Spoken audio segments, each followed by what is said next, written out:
Hinkle Fieldhouse. It's a battle of the Big East in the Mid-American Conference in the Women's National Invitation Tournament. The WNIT sees Bowling Green within its field for the second year in a row. It'll be the Falcons versus the Butler Bulldogs this evening. Hello, everybody. Welcome into Hinkle Fieldhouse. I'm Brandon Lowe, back with you once again on behalf of Falcon Media Sports Network and BG Falcon Media, geared up for another presentation of Bowling Green women's basketball. Pleased to have you with us this evening, whether you're listening on 88.1 WBGU or over on bgfalconmedia.com, just as we have been for the entirety of the season for Bowling Green women's basketball. Pleased to be back here for at least one more game, especially from such a historic college basketball venue. So let's take a look at the teams coming into this one. The Butler Bulldogs sit at 14-16, 6-12 in the Big East. A little underwhelming for the Bulldogs this season. Coming in, they've lost their last two, dropping to Marquette and Providence prior to this tournament. But worth noting that it has been 13 days since this Bulldogs program took the floor, so heavy rest coming into this game against Bowling Green. On the other side for the Bowling Green Falcons, they've lost their last two as well. But 16-14, so flip the records, 8-10, or 10-8 in the Mid-American Conference, and their last two were losses in the last regular season matchup against the Eastern Michigan Eagles, and then in the quarterfinals of the Mid-American Conference tournament against the Buffalo Bulls, who are also in the WNIT as well. They're taking on Monmouth in the first round, so interesting to see where the MAC ends up today in terms of its performances across all three tournaments. The NCAA tournament, of course, the WBIT, the new tournament here in the month of March for women's college basketball, and then, of course, the WNIT, in which Bowling Green is participating. It was a Fab Four run last year for the Bowling Green Falcons. What will they be able to do this year? We've got a couple of minutes left before opening tip-off, so we'll talk to you a little bit about some of the players we're going to be watching throughout the night. First, for the Butler Bulldogs, look no further than Caroline Strandy. She has done all of it for Butler this season in her 30 games, averaging 15 points a game, leads the team in scoring, also the team's leading rebounder with 7.2 a game, and she can pass the ball as well, just under 3 assists per contest for Strandy. So the guard is a big part of the Butler identity. The senior out of Wisconsin is going to need to be a big part for Butler if they want to come away and move on here to take on the Purdue Boilermakers. On the other side for Bowling Green, if you listened to the Zig Zone last week, I was asked my season MVP for this Bowling Green women's basketball team, and it's the junior out of Centerville. Amy Velasco has been the glue for this Bowling Green team so far this season, and they're going to need her to continue to be the glue for this team moving forward throughout the postseason. 4 starters in double figures for this Bowling Green team, but Velasco does a little bit of everything, and that has been so big for this Bowling Green team that has been beaten and battered all season long. So we'll see what the junior can bring to the table here today on the road in the first round of the WNIT. And of course, we already know the next opponent for whichever team wins this game. Tournament time, it's win or go home. And the winner will advance to take on the Purdue Boilermakers in the second round. So both teams fighting for a chance to take on a Big Ten foe, but the Big East and the MAC set center stage from Hinkle Fieldhouse. When we come back, we'll step aside for the pregame festivities. You're listening to Bowling Green women's basketball right here on 88.1 WBGU.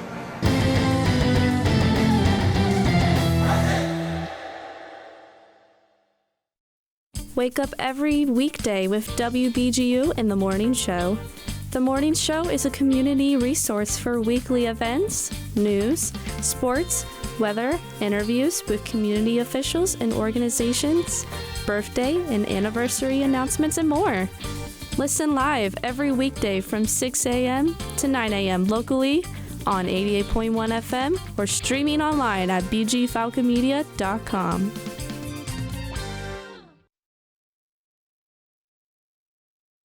Don't miss the morning show on WBGU FM every weekday from 6 to 9 a.m.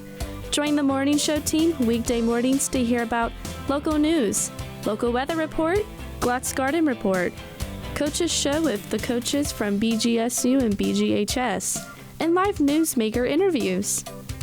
Listen live every weekday from 6 to 9 a.m. locally on 88.1 FM or streaming online at bgfalconmedia.com. Did you know that people born from 1945 to 1965 have the highest rates of hepatitis C, but most don't know they're infected? People can live for decades without symptoms, but over time, hepatitis C can cause serious health problems, including liver damage and even liver cancer. If you were born from 1945 to 1965, the CDC recommends that you get a blood test for hepatitis C. So talk to your doctor about getting tested. It could save your life. A message from the CDC.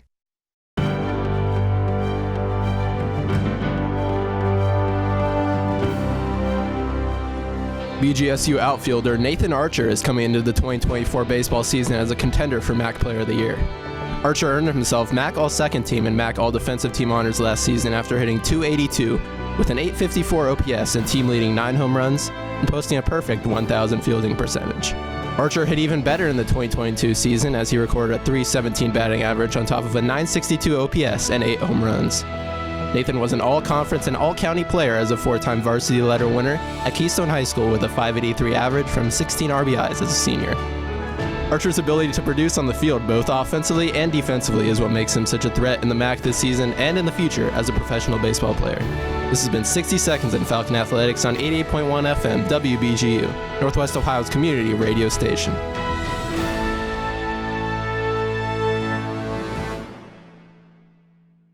As far back as she can remember, Amy loved computers, how they worked, what they could do.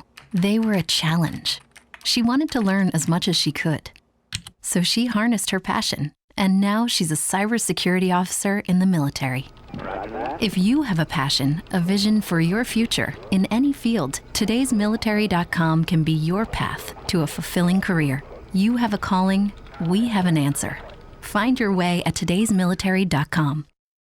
This week in Falcon Athletics history, BGSU wide receiver Roger Lewis recorded his third 200-yard receiving game of the 2015 season, becoming the first player in NCAA history to post 3 200-yard receiving games over the first 5 games of a season.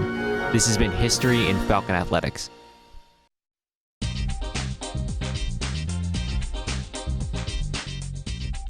Hey guys, it's Jason here with the Falcon 4 amazing quotes with Coach Simon. We got the classic one. Come on now, what are we doing? Second one, another one during the game, you're gonna be yelling, rebound! And then, typical breakdown in practice, we got a step dribble hop move, one of the best moves in basketball. And then, if coach ever wants something good to eat, you gotta go with the nacho fries.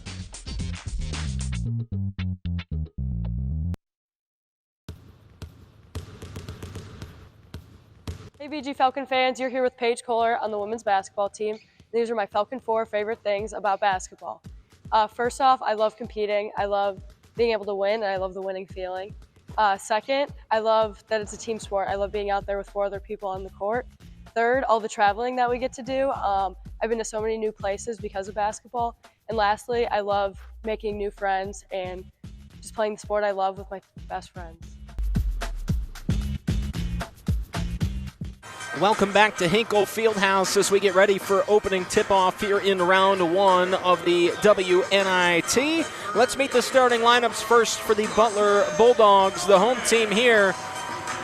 They'll go with a starting lineup that includes 3 freshmen. The freshman guard standing at 5'6", Carson Norman. The 6'2" freshman guard forward combo of Riley Makaleski. The 5'11" grad student, Rachel Kent, along with our player to watch, the 5'11" senior, Caroline Strandy. And the starting lineup rounded out by the 6'4" freshman, the hometown girl out of Indianapolis, Kristen Carter. On the other side for Bowling Green, the same starting 5 that we have seen for a majority of this season, the 5th year out of Granville, Ohio, Morgan Sharps. The junior out of Centerville, Ohio, Amy Velasco. The freshman out of Olmsted Falls, Ohio, Paige Kohler. The senior out of Palatine, Illinois, Olivia Hill. And the senior out of West Windsor, New Jersey, Erica Porter. The Falcons are, of course, coached by Fred Shamil. And I know he's locked in, ready to go here for this first round of matchup. Bowling Green in their road oranges. Butler will be in their home whites.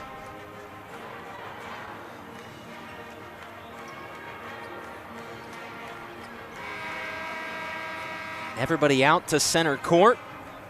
Carter and Porter to take the opening tip.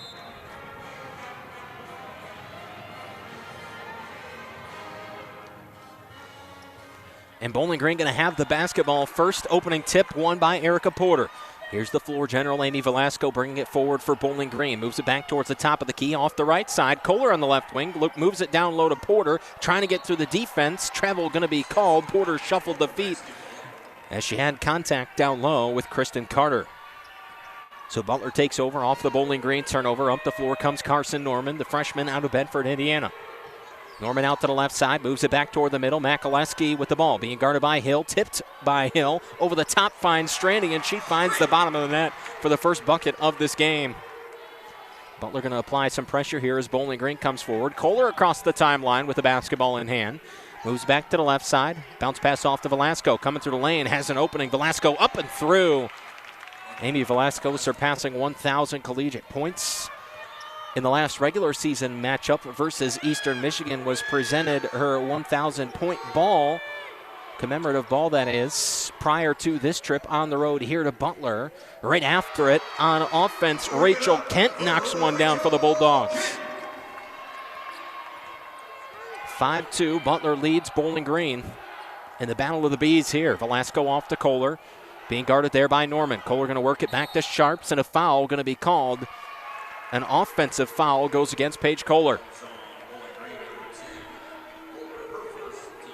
So Butler will take over once again. A one-score game. Plenty of basketball action throughout all the tournaments. Of course, multiple tournaments on the men's and women's side as we're into the month of March now. Kent with the basketball on the outside, working in, right elbow, back outside, going after the three there and knocking it down. Riley Makaleski. Bowling Green slowing things down. Butler out in front, 8-2 right now. The 6-point lead for the Bulldogs. Kohler tried to find it to get the ball to Sharps. Got it back off of a tipped ball. Down low, here's Porter once again, trying to fight through a 2-on-1. Left hook would not fall, back into the hands of the Bulldogs. And here comes Ken up the floor once again. Strandy the basketball on the right side. Gets around Morgan Sharps, trying to go inside, left hand at the cup, too much on it, out of bounds. Last touch by Strandy. It'll be Bowling Green basketball.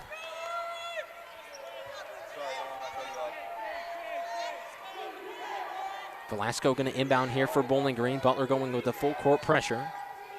Velasco over the top into Porter. Right back into the hands of the junior. Here comes Velasco up the floor. Guarded by Norman. Porter comes out, sets the screen. Ball goes over to Sharps. Now down low. It's in the hands of Porter once again. Firing back out off the fingertips of Kohler, trying to keep it alive, but it goes out of bounds.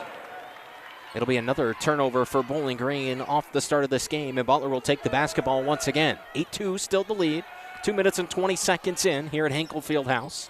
Kent the basketball, moves it over to Strandy. Strandy off a screen, trying to work inside, back into the corner. Norman after the three, on its way and through.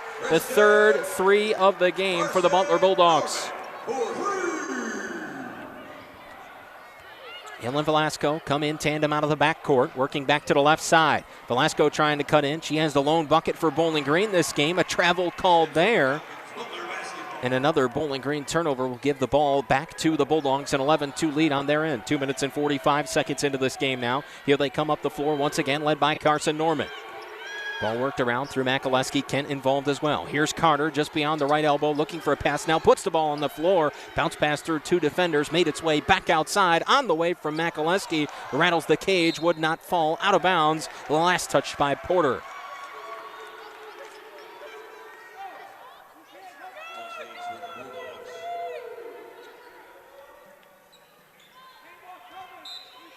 So Butler will inbound under their own basket over the top. Kent looks in. Gets it to Carter. Carter off to Kent. Back outside. Makaleski there. Guarded by Hill. Trying to get inside. Down low. The pass to Carter. Fouled inside. It'll go against Olivia Hill. And Kristen Carter headed to the free throw line here.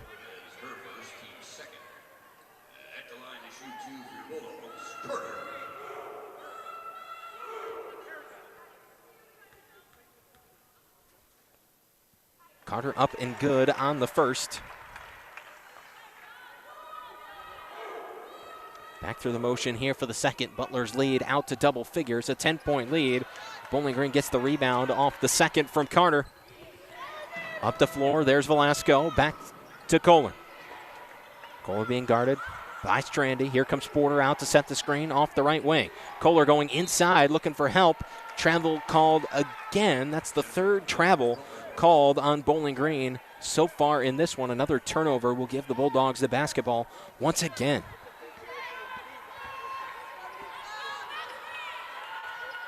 Kent gives it off to Strandy. Looking inside, back out, Makaleski for three once again. Too long there. Offensive rebound. Putback is through. Kristen Carter puts it in. Timeout going to be called by Bowling Green. The Bulldogs out in front 14-2. Just 3 minutes and 46 seconds into this game. Of course, all timeouts this season here for Bowling Green women's basketball, brought to you by Juniper Brewing Company, located at 145 South Main Street in downtown Bowling Green, featuring coffee and craft beer, serving breakfast, lunch, and dinner. See the latest menu at juniperbrew.com. 14-2, the Bulldogs lead the Falcons here from Hinkle Fieldhouse. You're listening to Bowling Green women's basketball right here on 88.1 WBGU.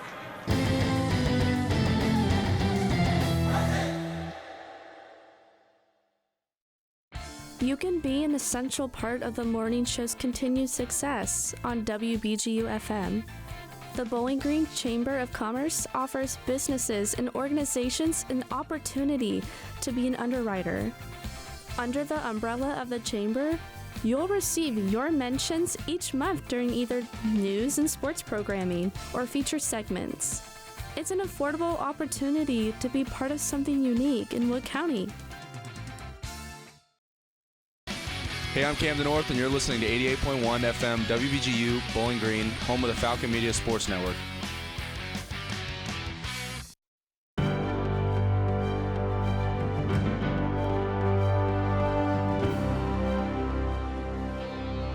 Laurel Nairns Jr. arrives in Bowling Green after one season in Southern Utah with Coach Simon as an assistant coach. During his only season in Cedar City, the Thunderbirds finished with a 24-13 overall record, a 12-6 record in conference, advancing to the WAC championship game.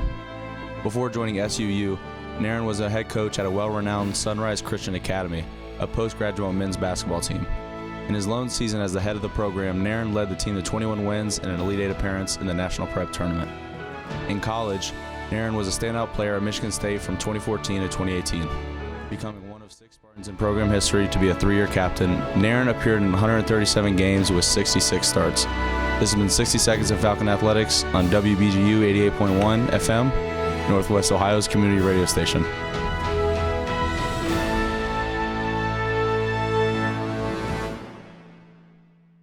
Back here from Hinkle Fieldhouse in Indianapolis once again, where it's been all Butler early, 14-2 over Bowling Green right now. Bowling Green will see if they can get something going here out of the timeout. All 5 starters have scored for the Bulldogs in this one. For Bowling Green, Amy Velasco has the lone bucket. Only 2 shots attempted by Bowling Green in the first 4 minutes. Outside, Velasco with the basketball, working it around back toward the top of the key, looking inside, left-handed layup at the rack, and it falls. And Velasco going to the free throw line as well for the 3-point play. Carson Norman called for her first foul of the day, and that'll put Velasco at the free throw line. An opportunity for Bowling Green to cut it to single digits. Velasco makes the free throw. She's got the first 5 of the game for Bowling Green. Norman brings the ball back up the floor once again, working out to the right side. Little handoff pass into the stomach of Strandy. Carter on the inside, moves it back around. Makaleski looking back down low to Carter, trying to get by Porter, but not enough on the basketball there to get it up over the rim. Bowling Green takes over off the rebound. Velasco working out to the right side. There's the freshman in Kohler once again. Porter sets the screen. Ball back into the hands of Velasco. Down low, Porter and Carter one-on-one. Back out to Velasco. Here's Kohler. 3 on the way, and that one falls through for Paige Kohler. Had 19 points and 9 rebounds in her Mid-American Conference Tournament debut in that quarterfinal loss against the Bulls. But we'll see if Paige Kohler can stay hot for Bowling Green here tonight. It's 14-8, 3-pointer on the way there from Norman, and that one fell way short of the basket. So a 2-possession game. Bowling Green gets the basketball back. Ari Wiggins and Sydney James come in for the Bulldogs. Wiggins tight defense to Velasco all the way from the baseline. Velasco looking inside, the pass off to Hill, off the fingertips of Hill, maybe just barely. Might have been behind her as well, difficult to see from this angle. But out of bounds, last touch by Bowling Green. Regardless, it'll give Butler the basketball. Now Wiggins leading the charge with Norman off the floor. Inside all the way, foul going to be called down low. Foul will go against Olivia Hill. And Riley Makaleski going to go to the free throw line.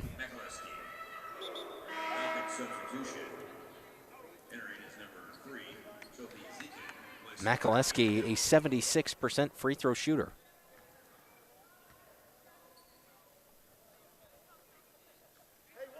Doesn't get the first, too long there off the back iron.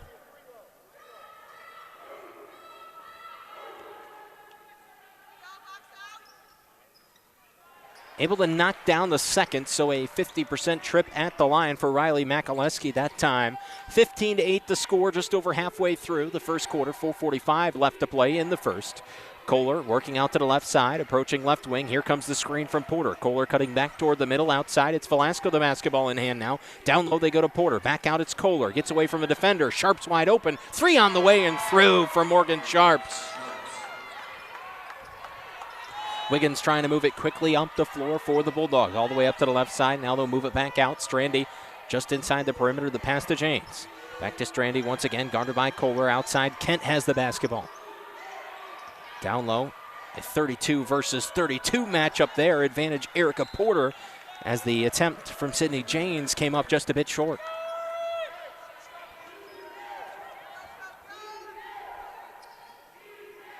(15-11). Butler leads Bowling Green. Here comes Velasco up the left side.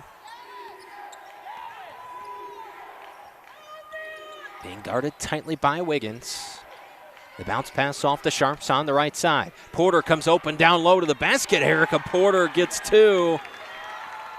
Erica Porter looking for a bounce back performance after limited minutes and no attempts from the floor in the Mid-American Conference quarterfinal game. Outside, Strandy trying to go to work on the inside. Over the top of Kohler, gets a friendly roll to fall. 17-13. Butler extends their lead back out to 2 possessions, but Bowling Green on a little bit of a run here over the last couple of minutes. They've made 4 of their last 4 attempts. Velasco looking inside. Little floater from the middle. Nice touch there from Amy Velasco. 17-15 Butler, 3:15 to play in the first. Kent moving it back to the right side. Makaleski and Kent once again. Now Janes guarded by Zekin on the outside for Bowling Green, who came in for Hill at the last whistle. Over the top, Strandy puts it over the top of Paige Kohler, and it falls through once again. Caroline Strandy starting to heat up here, up to 6 points here in this first quarter.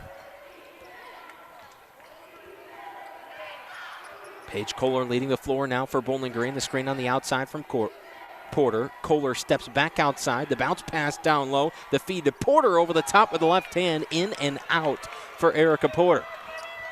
The Bulldogs will bring the basketball back up the floor. 2:33 left in the first. Outside it's Rachel Kent, guarded by Morgan Sharps. Now cutting to the inside, left side of the basket. Picks up the dribble, back outside. Strandy gets by Kohler, trying to go over the top of Porter.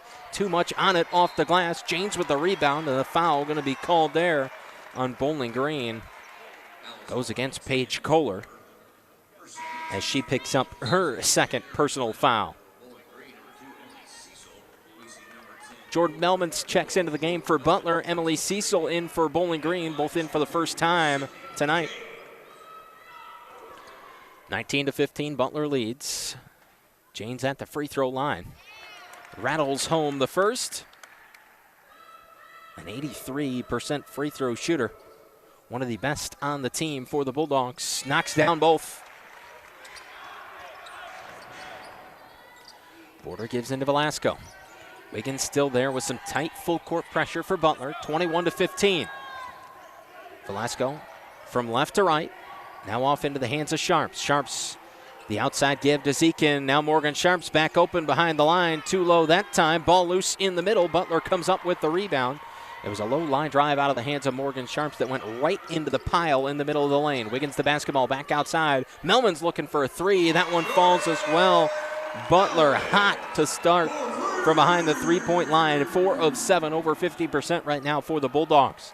Just like that, it's a 9-point game once again, 24-15, 1:40 left to play in the first quarter. Here's Sharps moving out to the right side, trying to get by Wiggins. Draws the double team. Somewhere else, somebody is open.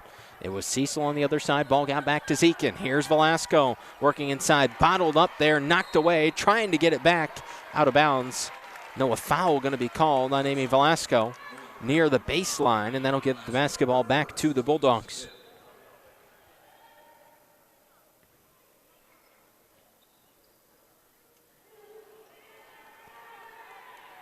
And the officials are going to discuss this real quick, and they'll call it a charge. So that'll be Velasco's first. The big problem for Bowling Green in this first quarter has been turnovers. 7 turnovers in the first 8.5 minutes here for Bowling Green. The Bulldogs yet to turn the basketball over. Makaleski on the outside, working through the middle of the lane, all the way through with ease. Nice fingertip finish at the bucket for Riley Makaleski. 26-15, now an 11-point game in favor of Butler. Their largest lead, tied for their largest lead of the game. Velasco outside, lines up the three, a hair long. Butler comes up with a rebound there. Melmans gives it back off. Here comes Wiggins up the floor, moving to the right side, cutting through the middle. Tries to get the reverse layup there, wouldn't fall. Cecil inside for the rebound. Emily Cecil bringing it up the floor. 45 seconds left to play in the first quarter. Bowling Green trying to fight through this deficit right now. Out into the hands of Velasco once again. Morgan Sharps waits over on the left wing, trying to find some separation there. Velasco back to Cecil, down low in the hands of Porter once again. Matched up with Janes. Porter trying to go through the double team. Over the top with a left hand. Nice bucket there from Erica Porter. Shot clock is off now. Just 21 seconds left in the first quarter. Butler has the opportunity to hold here if they want to. Rachel Kent comes out to the center court logo, standing inside the face of the Bulldog here. Kent calling for a screen, will not get one. Makaleski does come outside. Here's Janes, 5 on the clock. Janes back off to Kent, trying to find an opening inside. Kent bottled up in the middle, and that's how the quarter is going to come to a close. But Butler, a 26-point first quarter as they lead Bowling Green 26-17. You're listening to Bowling Green Women's Basketball right here on 88.1 WBGU.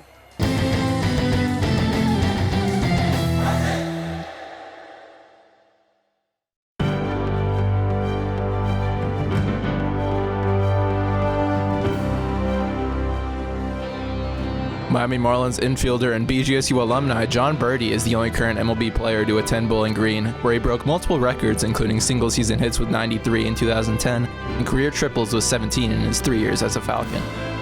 Birdie was drafted in the 18th round of the 2011 MLB draft by the Toronto Blue Jays, where he spent 8 years in the minor leagues before finally making his MLB debut in 2018. John signed with the Marlins in the 2018 offseason, where he led Major League Baseball with 41 stolen bases in 2022 while only playing 102 games, and currently sits 19th in Marlins franchise history in career wins above replacement. Birdie's ability to play good defense from all over the diamond and steal bases on command while being an above-league average hitter is what makes him one of the best baseball players in BGSU Falcons history. This has been 60 Seconds in Falcon Athletics on 88.1 FM WBGU, Northwest Ohio's community radio station. Did you know that people born from 1945 to 1965 have the highest rates of hepatitis C, but most don't know they're infected? People can live for decades without symptoms, but over time, hepatitis C can cause serious health problems, including liver damage and even liver cancer. If you were born from 1945 to 1965, the CDC recommends that you get a blood test for hepatitis C. So talk to your doctor about getting tested. It could save your life. A message from the CDC. The morning show on WBGU FM is brought to you by the Bowling Green Chamber of Commerce. For more information, contact the morning show at themorningshow@bgchamber.net. Send them any program suggestions or information you might have. They are always looking for show ideas and guests. To have your birthday or anniversary announced, Email or call the Bowling Green Chamber of Commerce at 419-353-7945. Back here from Hinkle Fieldhouse as we get ready to head into the second quarter. The Butler Bulldogs on top of the Bowling Green Falcons 26-17. Brandon Lowe back with you here on behalf of Falcon Media Sports Network for another presentation of Bowling Green women's basketball. Butler will start with the ball here in the second quarter. Riley Makaleski will inbound to fellow freshman Carson Norman. Norman bringing the basketball up the floor here. Butler's been able to keep things fresh throughout this one. They've forced a lot of Bowling Green turnovers. It's going to be a number Bowling Green is going to have to cut down on moving forward if they want a chance here in this opening round WNIT matchup. Janes over the top of Porter, gets the home gym roll as that one took one small hop off the rim and found its way back down through the nylon. 28-17. Velasco brings it up the floor for Bowling Green. Screen on the right wing from Porter. Here comes Velasco back toward the top of the key. Sharps trying to get open on the outside. Defense in too tight. Sharps nearly lost the basketball as Velasco finally did get it to her. On the inside, it's Porter. Porter trying to back down the defense, back outside. Sharps has the basketball once again. Norman right in her grill. Morgan Sharps looking for an opening, finds Emily Cecil off to Velasco through the middle in the lane. Floater too long. Porter an offensive rebound, puts it back up, will not go. The jump ball going to be called here. Possession arrow does give it to Bowling Green.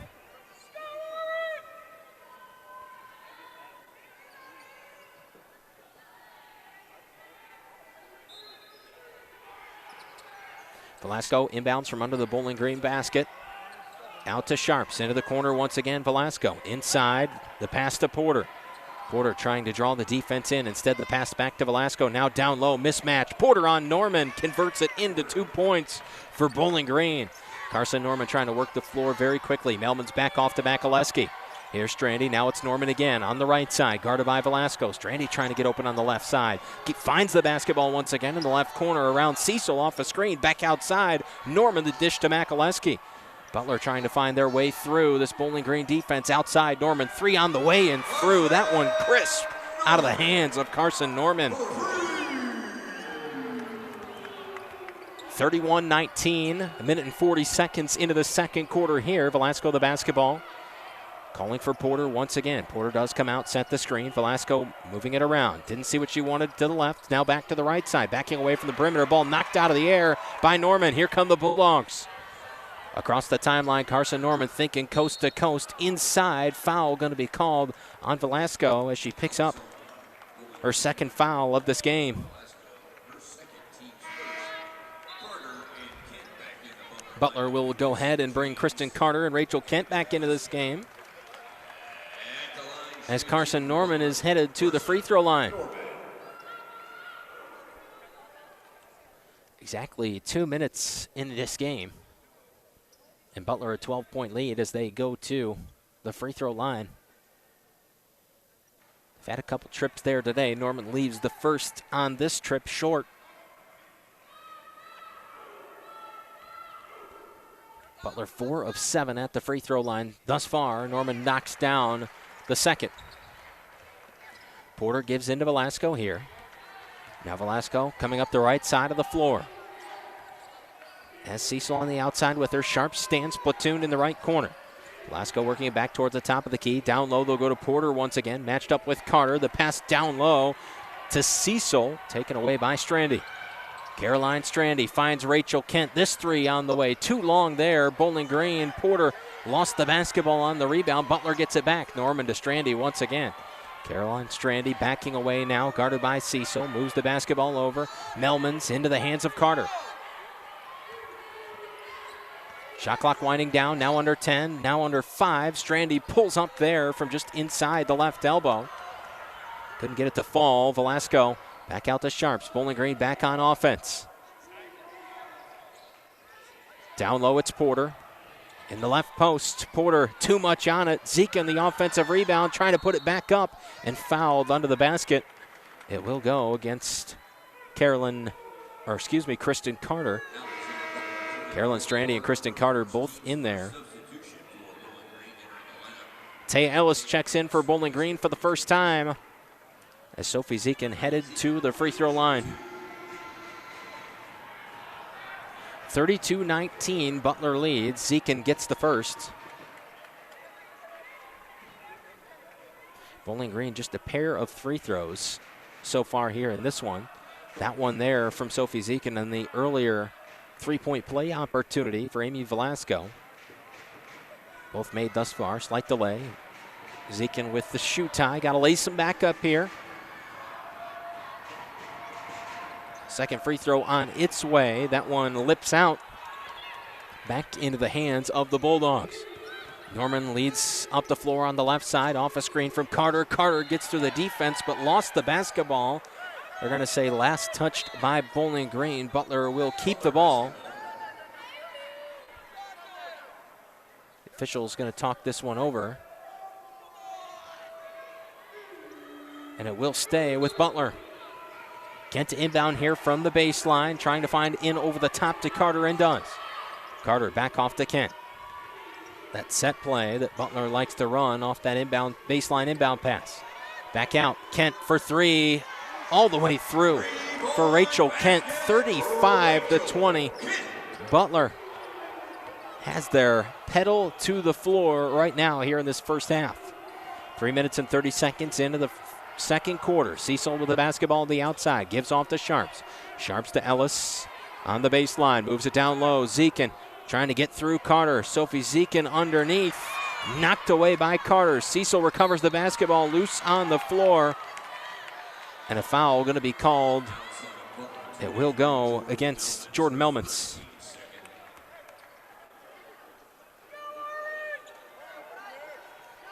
So fresh 20 here for Bowling Green. Velasco into Cecil. Strandy there to play defense. Ball back to the junior. Now down low. Zekin trying to battle through Carter. Putting the shoulder into Carter. Up and under. Sophie Zekin. Nice finish. Excellent from the senior out of Brighton, Michigan. Rachel Kent back at the offensive end. Moves it over to Melman. Strandy. Now it's Norman on the right side. Carson Norman looking in over the top. Gets it to Caroline Strandy through the defense. Up to 8 points for Strandy so far here in this first half.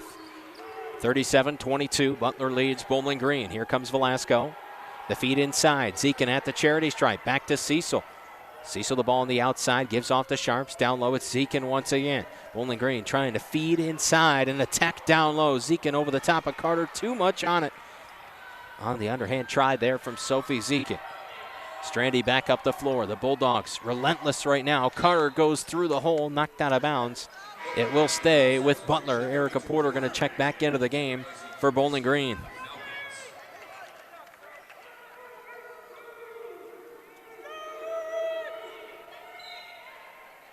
Both teams shooting at a 50+% clip. Bowling Green shooting 50% right now. Butler shooting 52. Down low. Carter puts it up and in. Off the left side. The difference in the two teams, Bowling Green 2 of 4 from three-point range. Butler has hit 6 threes so far in the first 15 minutes of this game. Cecil takes the handoff pass from Velasco. Here's Sharps looking down low. Erica Porter fresh off the bench trying to twist underneath Carter. Basketball knocked away. Erica Porter recognized there that it was knocked out off of Carter. She'll let it go. Bowling Green will have the basketball. But we have reached the second quarter media timeout, brought to you by Juniper Brewing Company, located at 145 South Main Street in downtown Bowling Green, featuring coffee and craft beer, serving breakfast, lunch, and dinner. See the latest menu at juniperbrew.com. 39-22, Butler leads by 17 here from Hinkle Fieldhouse. 4:47 left to go in the second quarter. You're listening to Bowling Green Women's Basketball right here on 88.1 WBGU.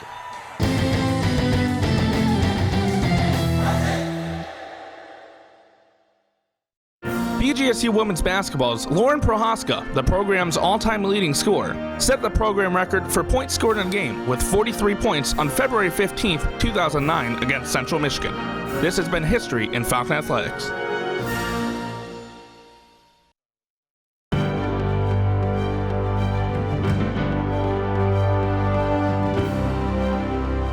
Senior forward Rashawn Agee has had a breakout year as one of the leaders of the Bowling Green men's basketball team. AG is playing in his second year as a member of the Falcons after transferring from Casper College, where he averaged over 20 points per game and earned a first-team All-Conference and NJCAA Division I All-American nomination. This year, AG has put up outstanding numbers, averaging 12 points and 9 rebounds per game, while shooting almost 60% from the field, earning himself a MAC Pro Player of the Week award.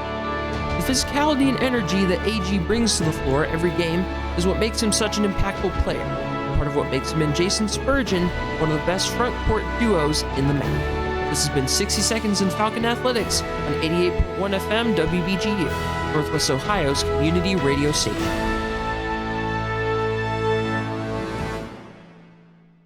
Back here from Hinkle Fieldhouse once again in Indianapolis.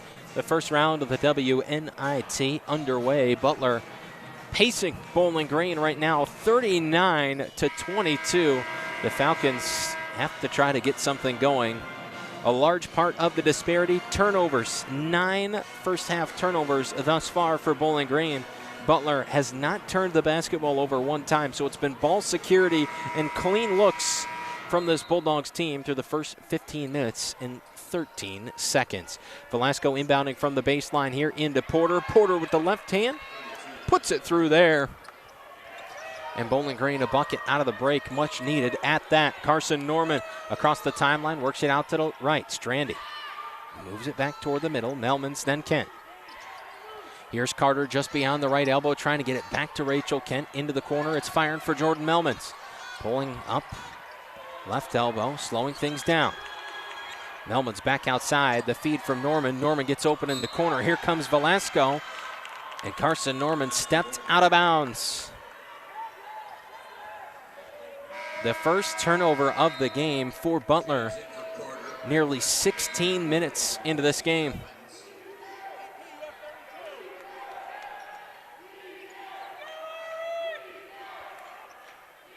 Riley Makaleski comes back into this game for the Bulldogs. Porter gives it forward to Velasco. Trying to work by the defense. Velasco over on the right side, shifting towards her right. Here comes the screen from Porter. Back to the left side. Velasco picks it up outside in the hands of Sharps now. Here's Cecil. Emily Cecil working in off the left side. Slowed up there by Strandy. Now back outside in the hands of Velasco once again. Stepping back off a screen. Three-pointer on the way. Off the back tab of the iron. And Butler comes up with a rebound. Strandy once again. Now coming up the floor, Strandy, we mentioned 7.2 rebounds per game on average. Down low, foul going to be called on Porter as Sydney Janes went up there from the right post. Paige Kohler going to come onto the floor. That'll give Velasco a breather. So Janes at the line for free throws. Once again, made both in her first trip there. Left that one short. Right back to her at the free throw line here. 2 dribbles, second attempt on the way. That one knocks through. 40-24. Butler out in front right now. Kohler gives in to Porter. And Kohler will be the one to bring it across the timeline. Has done an excellent job in her freshman season leading the Falcons when Velasco's been off the floor. Here's Cecil on the outside, give to Morgan Sharps. Down low, it's Porter trying to work through Janes. Travel called. It'll be another turnover for Bowling Green.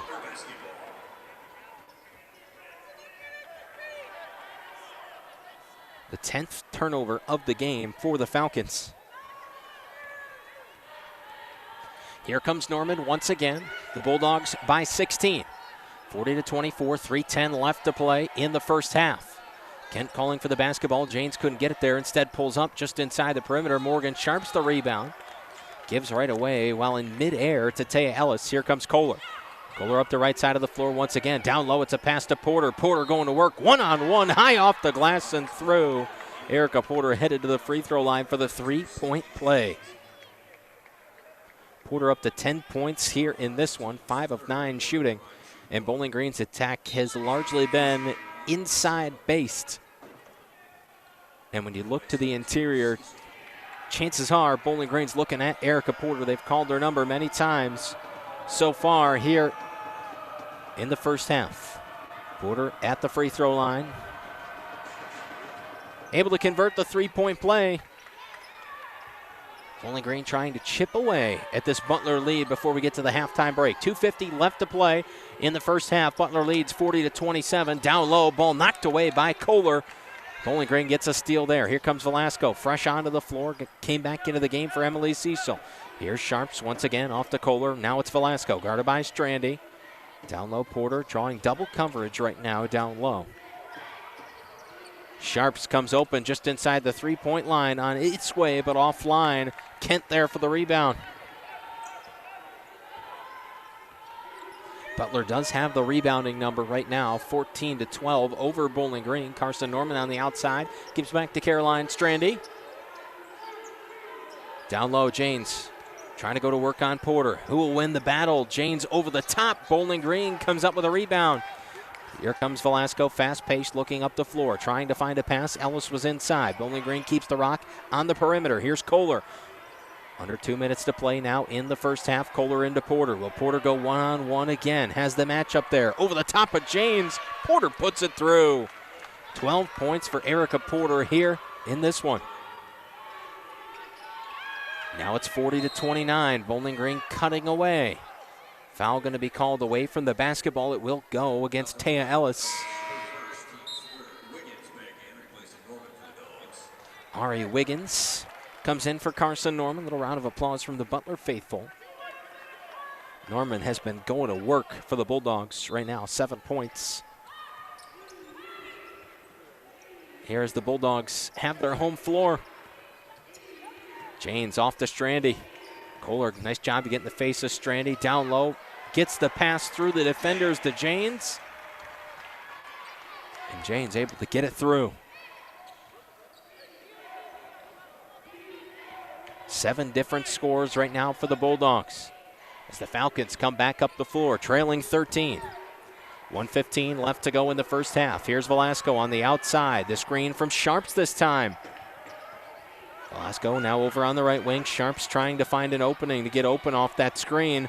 Porter at the charity stripe, spinning under Janes. Nice move. Erica Porter once again tells Janes too small there. 14 points. On the outside, Janes gets rid of the basketball. Here comes Strandy over the top of Kohler, in and out. Sharps the rebound.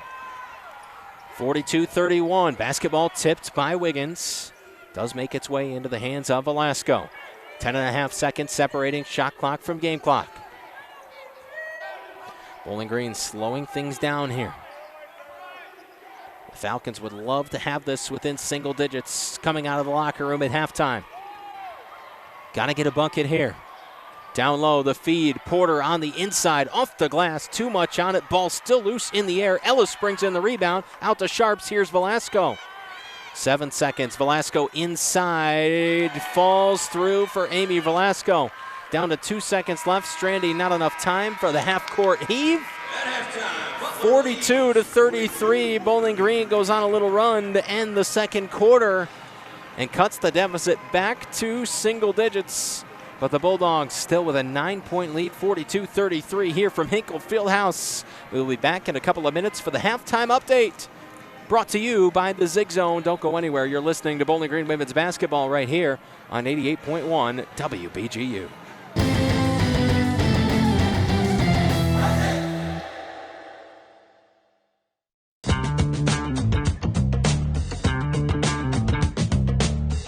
Hey guys, I'm Sam Towns here with the men's BGSU basketball team, and here's my Falcon 4 favorite sports movies.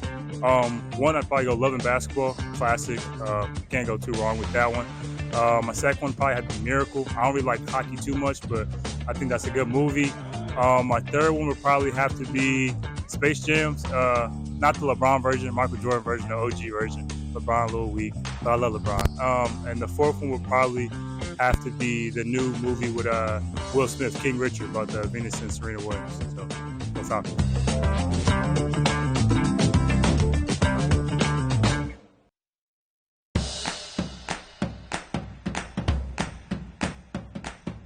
Hey, this is Deshaun Phillip with BG men's basketball team. This is my Falcon 4. First one is NBA Young Boy Nevada. Second one, NBA Young Boy Make No Sense. Third one is Lucky, Super Yours, and the fourth one is YG Tech. What's that song called? Not Enough.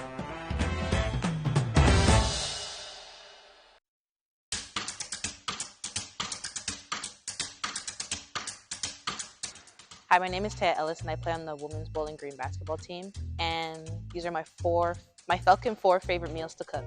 One is this Jamaican meal called oxtail rice and peas. That's one of my favorites because my mom and dad used to cook it growing up, so it just continued on. Another one is tacos because it's just easy, something easy and quick to make.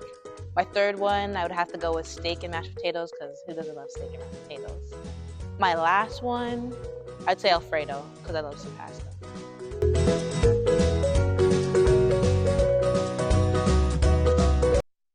Hi, this is Tom Hamilton, voice of the Cleveland Indians. You're listening to all the high-flying action of Falcon Sports on 88.1 WBGU. Complement your WBGU radio experience with additional content available online. Subscribe to our social media feeds on Facebook, Instagram, and Twitter to receive information about special events, promotional activities, and the program schedule. Stay connected with WBGU wherever you go and return to Radio Freedom. 88.1 FM WBGU Bowling Green, Ohio.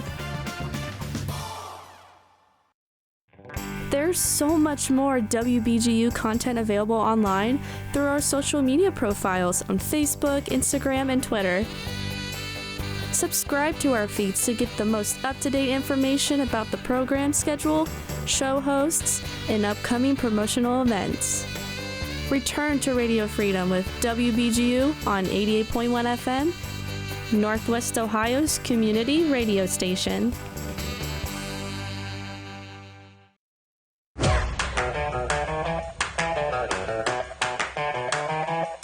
Hi guys, my name's Eric Parker. I'm a member of the BGSU men's ice hockey team, and these are my 4 favorite superheroes. First off, we have Peter Parker, because we share the last name, Spider-Man. Second, we got Batman, because he's cool and he's rich. Third, we got Superman, because he can fly, and I think that'd be pretty cool. And finally, we go the Hulk, because he can transform, and I think that'd be pretty cool.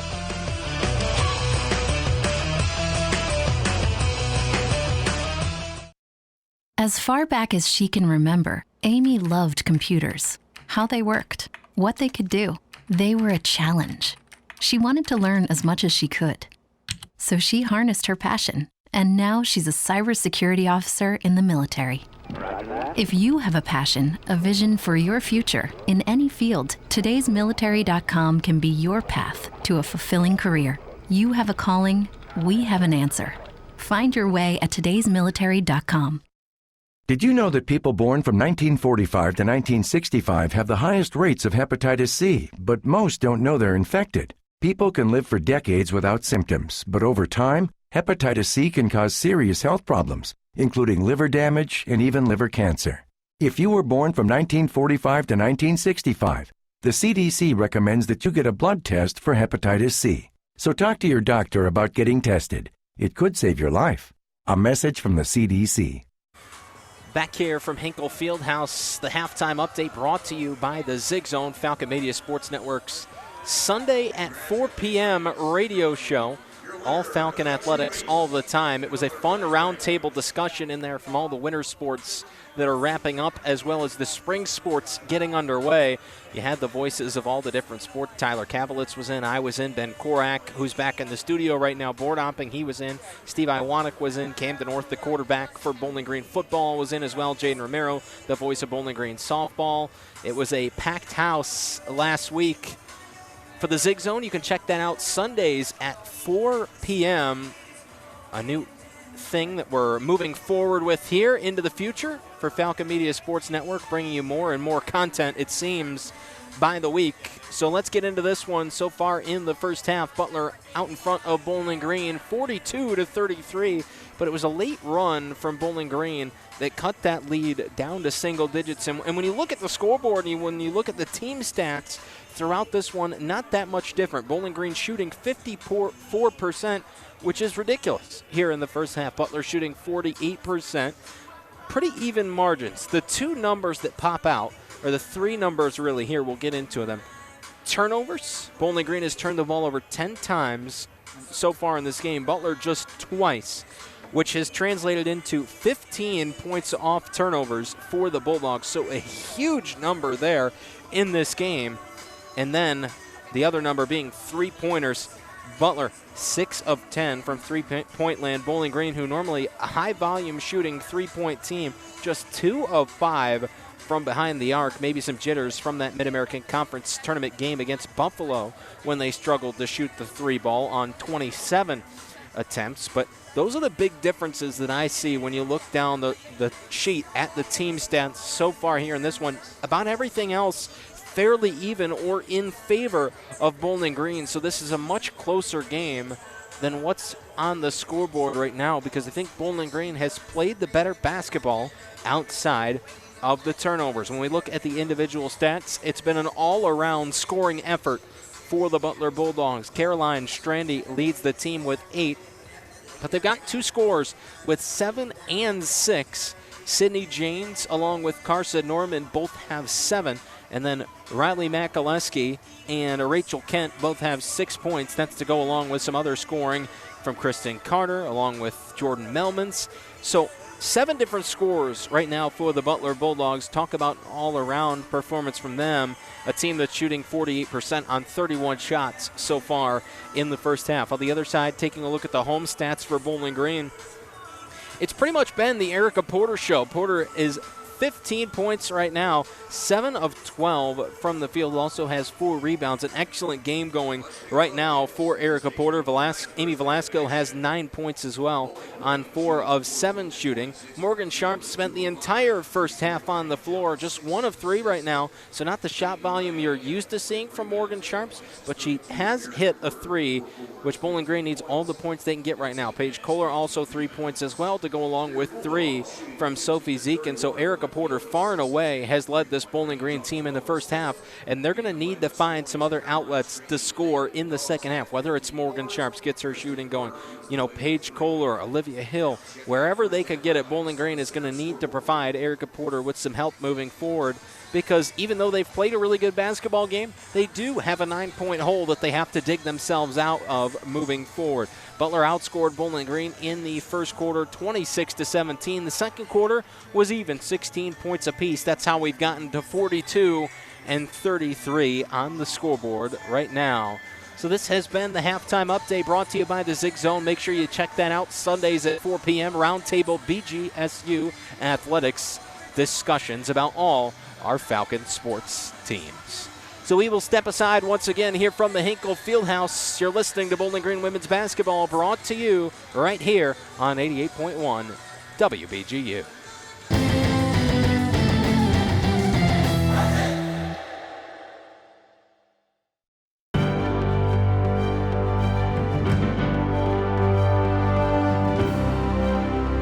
BGSU women's basketball, Morgan Sharps, the 5th-year senior guard from Granville, Ohio, is hoping to have a big year after missing most of last season with a knee injury.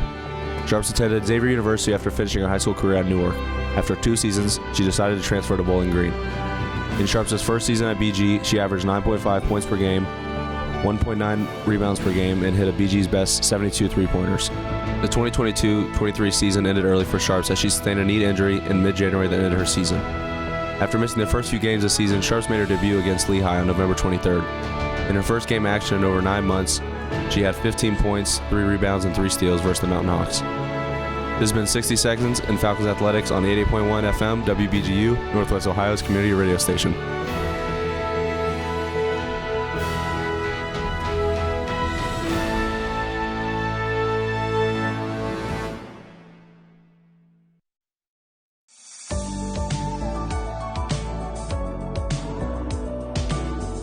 I'm Ryan O'Hara on the BG hockey team. I got 4 favorite restaurants here. My first one, Frickers, because of the frickin' chicken. My second one, Kermit's, because it's great breakfast food. My third one, The Row. It's great. It stays open late and has great food. And my fourth one is Juniper. It's great to go in the afternoon, and they have a really good name that too.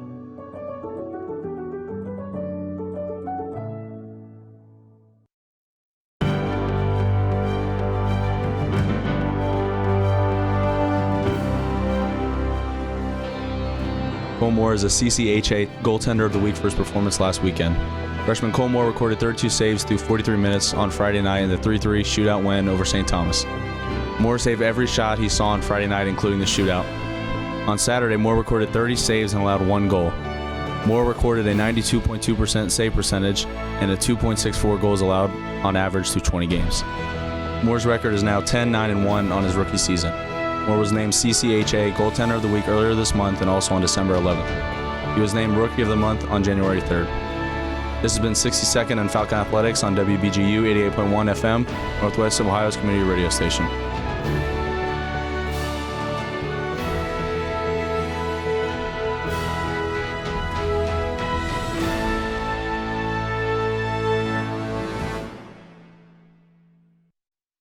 This is Northwest Ohio's community radio station, WBGU 88.1 FM. Like, follow, and subscribe to our Facebook, Instagram, and Twitter feeds for access to special content, program, and DJ information, and so much more. Return to Radio Freedom with the WBGU on 88.1 FM and online social media profiles. Thanks for listening to WBGU Bowling Green. Did you know that people born from 1945 to 1965 have the highest rates of hepatitis C, but most don't know they're infected? People can live for decades without symptoms, but over time, hepatitis C can cause serious health problems, including liver damage and even liver cancer. If you were born from 1945 to 1965, the CDC recommends that you get a blood test for hepatitis C. So talk to your doctor about getting tested. It could save your life. A message from the CDC.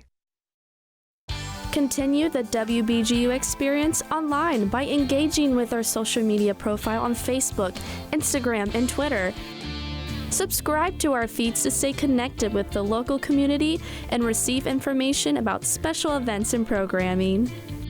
Like us and share our content to help build the WBGU audience. 88.1 FM, WBGU, Bowling Green is Northwest Ohio's community radio station.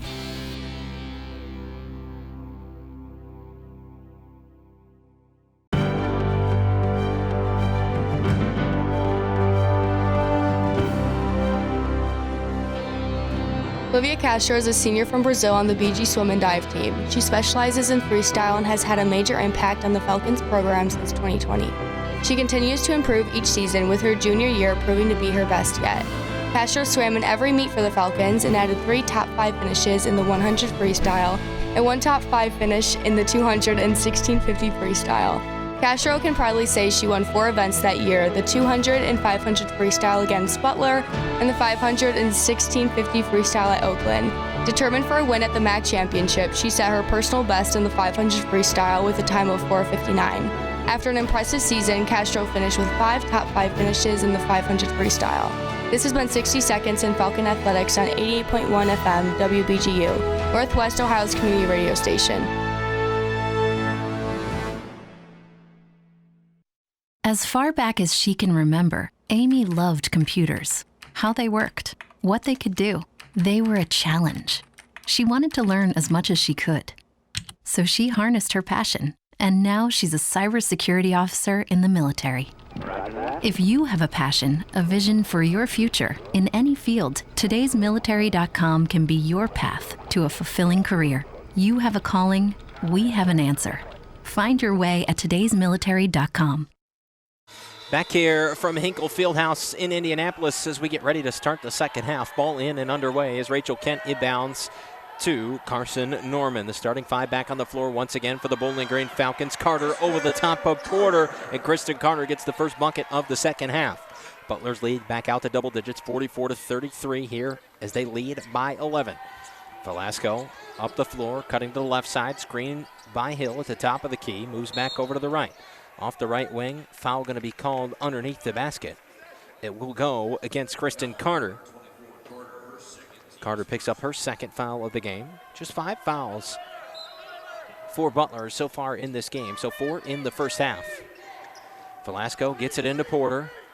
Porter going to work on Carter, trying to stay down low, over the top, shot off the line. It's going to go out of bounds. Last touched by Butler. 14 seconds on the shot clock as Velasco set to inbound from the baseline here. Kohler trying to get open. Instead, it's Porter. Velasco off the inbound pass, comes in, tried to knock it down from the baseline there from the mid-range, and it was too long. Norman the basketball once again working the left side. Cutting back toward the middle, trying to find an opening. Carson Norman turns around and knocks it down. A friendly roll there off the rim. Here's Velasco. Working back from left to right. Down low, it's Porter drawing the double team. Has to get rid of the basketball. Looking for an avenue outside. Kohler, three-pointer on the way. Offline, Hill the rebound. Trying to go back up with it. Hill with the right hand. Gets at the fall for Bowling Green. Their first bucket of this second half. 46-35, a minute and 15 seconds in to the third quarter. Norman the basketball on the right side. Mikuleski trying to find an opening. Now at the top of the key, it's Carter. Swung around all the way to Strandy. Strandy working off a screen. Back outside. Mikuleski gets by Hill over the top. Pulls up from the right elbow and knocks it down. Riley Mikuleski once again. Up to 6 points for her in this game now. Here's Kohler. Outside. Velasco. Three-pointer on the way. Comes up short. Bowling Green going after their first three ball of the second half there. Norman moves it outside. Here's Mikuleski once again over the top of Olivia Hill. Knocks it down once again. Riley Mikuleski, strong to start, becomes the first Bulldog into double figures. 50-35, the 15-point lead once again for Butler. Strandy all the way out, guarding Kohler. Kohler moves the basketball forward. Hill on the outside. Now down low in the hands of Erica Porter. Porter off the right side, left-handed layup falls through for Erica Porter. 17 points for Porter now. But again, Bowling Green going to need alternatives. Outside, it's Norman. Moves it back to Carter. A lot of space for Kristen Carter. Rachel Kent, the basketball. Guarded by Kohler, back outside. Strandy over the top to Carter, off the underside of the backboard. Here comes Velasco on the rebound for Bowling Green.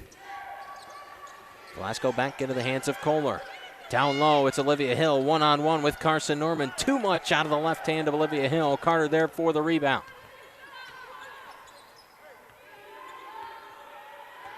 Here's Kent. Standing inside that Bulldog logo at center court here at Finkel Fieldhouse. Mikuleski over to Kent once again. Three on the way. Comes up short. Hill provides the rebound for Bowling Green. Velasco moving with some speed. Quickly pace up the floor. Now slowing it down. Sharps on the outside. Gets by Strandy. Outside in the corner, it's Olivia Hill. Back down low, it's Porter. Porter one-on-one with Carter right now. Norman ready to provide some help if needed. Outside, Hill. Three-pointer on the way. Timeout going to be called by Bowling Green. Another one of our timeouts brought to you, our first of the second half, by Juniper Brewing Company, located at 145 South Main Street in downtown Bowling Green, featuring coffee and craft beer, serving breakfast, lunch, and dinner. See the latest menu at juniperbrew.com.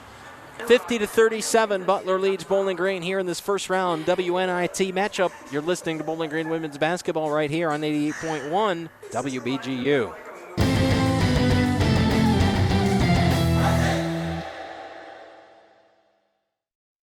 This is Artie Abrego, and you're listening to 88.1 FM WBGU Bowling Green, home of the Falcon Media Sports Network.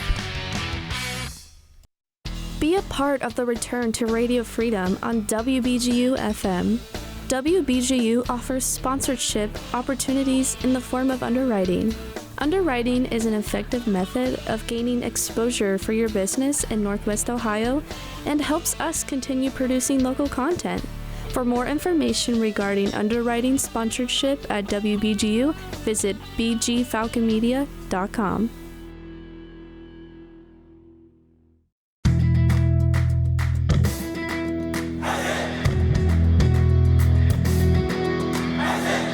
Did you know that people born from 1945 to 1965 have the highest rates of hepatitis C, but most don't know they're infected? People can live for decades without symptoms, but over time, hepatitis C can cause serious health problems, including liver damage and even liver cancer.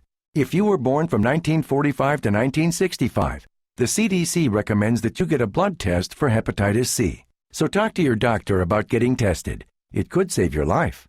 A message from the CDC. As far back as she can remember, Amy loved computers. How they worked, what they could do. They were a challenge. She wanted to learn as much as she could. So she harnessed her passion, and now she's a cybersecurity officer in the military. If you have a passion, a vision for your future in any field, todaysmilitary.com can be your path to a fulfilling career. You have a calling, we have an answer. Find your way at todaysmilitary.com. Back here from Hinkle Fieldhouse, Brandon Lowe on behalf of Falcon Media Sports Network, another presentation of Bowling Green women's basketball. The Butler Bulldogs right now 50-37 over the Falcons here. Just over 3.5 minutes into this third quarter.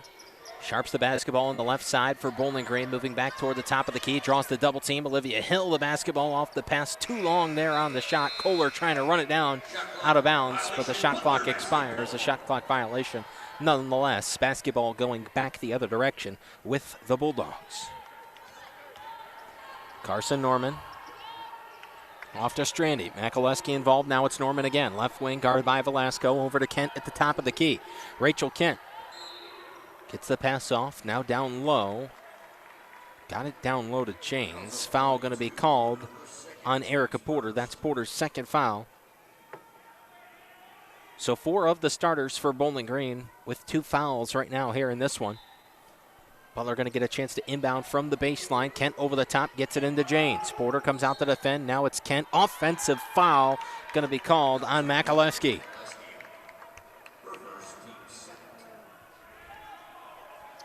So that will serve as a break for Bowling Green here. They get the basketball back. Velasco to Porter, right back into the hands of the junior. Across the timeline now, basketball in the right hand. Kohler creeping out, providing an outlet to pass. Velasco instead going to try to work inside. Foul going to be called, that time on Carson Norman. Third team foul for Butler here in this third quarter. Bowling Green would love to get into the bonus here early, potentially get some opportunities at the free throw line. As this quarter moves along, Velasco the basketball inside. Porter draws the triple team off the left hand, off the rim as well. Hill tries to save it going out of bounds, not able to do so. It'll be Butler basketball once again as they still lead by 13, 50-37 here. 4 minutes and 30 seconds into this third quarter. Rachel Kent off to Strandy. Strandy the screen from Janes. Draws Porter.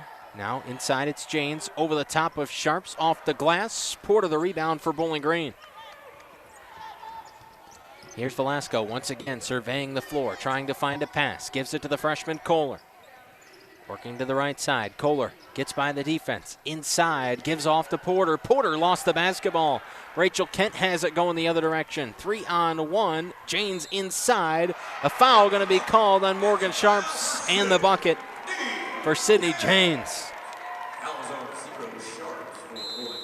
And this will also mark the media timeout. Another one of our timeouts brought to you by our official 2023-2024 Bowling Green women's basketball timeout sponsor, Juniper Brewing Company. 52-37, Butler leads Bowling Green. Sydney Janes at the free throw line. When we come back, you're listening to BGSU women's basketball right here on 88.1 WPGU.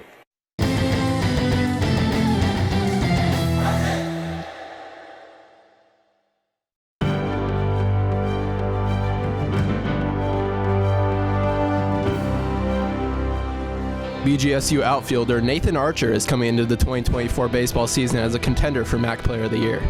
Archer earned himself MAC All-Second Team and MAC All-Defensive Team honors last season after hitting .282 with an .854 OPS and team-leading 9 home runs and posting a perfect 1,000 fielding percentage. Archer hit even better in the 2022 season as he recorded a .317 batting average on top of a .962 OPS and 8 home runs. Nathan was an all-conference and all-county player as a 4-time varsity letter winner at Keystone High School with a .583 average from 16 RBIs as a senior. Archer's ability to produce on the field both offensively and defensively is what makes him such a threat in the MAC this season and in the future as a professional baseball player. This has been 60 Seconds in Falcon Athletics on 88.1 FM WBGU, Northwest Ohio's community radio station.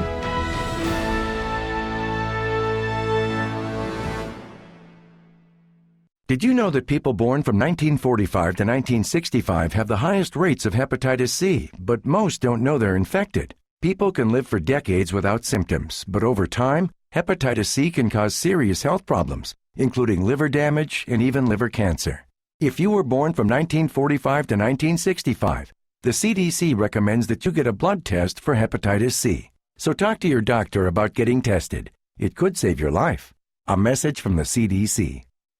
Back here from Hinkle Fieldhouse once again, the Butler Bulldogs lead the Bowling Green Falcons 52-37. Sydney Janes going to have a three-point play opportunity coming out of this media timeout.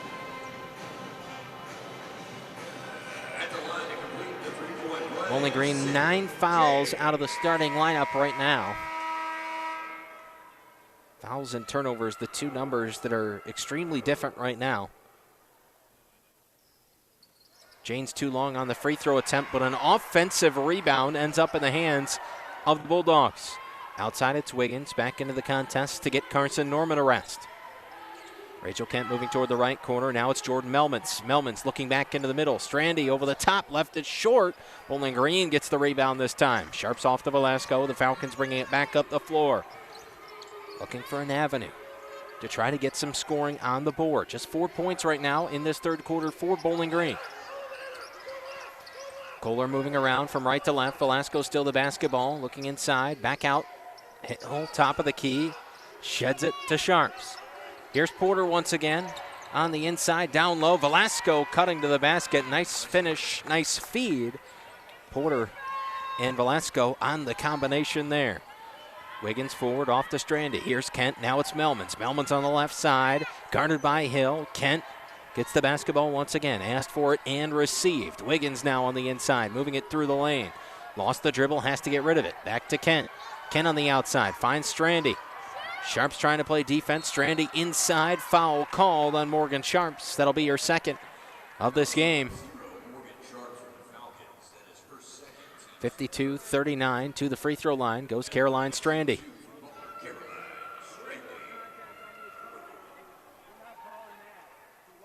.348 left to go in this third quarter. Butler trying to extend their lead. Strandy makes the first at the charity stripe. Strandy, the only player for this Butler team that attempted more than 50 free throws this year, and actually 86 of 106 in her attempts, over 80% on the season. Got both that time. 15-point lead for Butler once again, 54-39. Kohler going to bring it up the floor this time for Bowling Green. Working over to the left side. Hill trying to get open. Kent was there defensively. Here's Kohler off to Velasco. Velasco middle of the lane. Hit from behind. And a foul going to be called there. It goes against Jordan Melmans. That's the fourth team foul here for Butler. Velasco to the line. Amy Velasco made her only attempt of this game earlier. Knocks down number one on this trip. An even 3:33. Not even, but aesthetically pleasing left in the third quarter. A lot of threes there. Velasco knocks down two at the free throw line. 54-41. Bowling Green trying to find some defensive stops as well. Wiggins the basketball. Strandy, now Wiggins once again. Has some separation, going to work inside. Baseline, lost the dribble, has to get rid of it. Nearly knocked away by Kohler. Instead it's Kent. Now Strandy once again. Cutting inside, little feed under the basket. Wiggins back out. Three-pointer on the way from Melmans. It's through. Bowling Green going to try to go to work here on offense. Trying to call for tempo. Over and back. Kohler lost the basketball off her ankle. And that'll be another Bowling Green turnover, the 13th of this game. Melmans gives in to Wiggins. A 16-point lead for Butler. 57-41, 2:45 left to go in the third quarter. Outside, Jane steps back, three on the way. Travel called there with the whistle.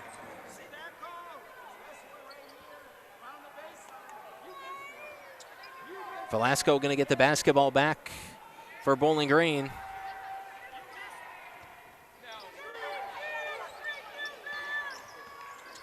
Velasco on the outside.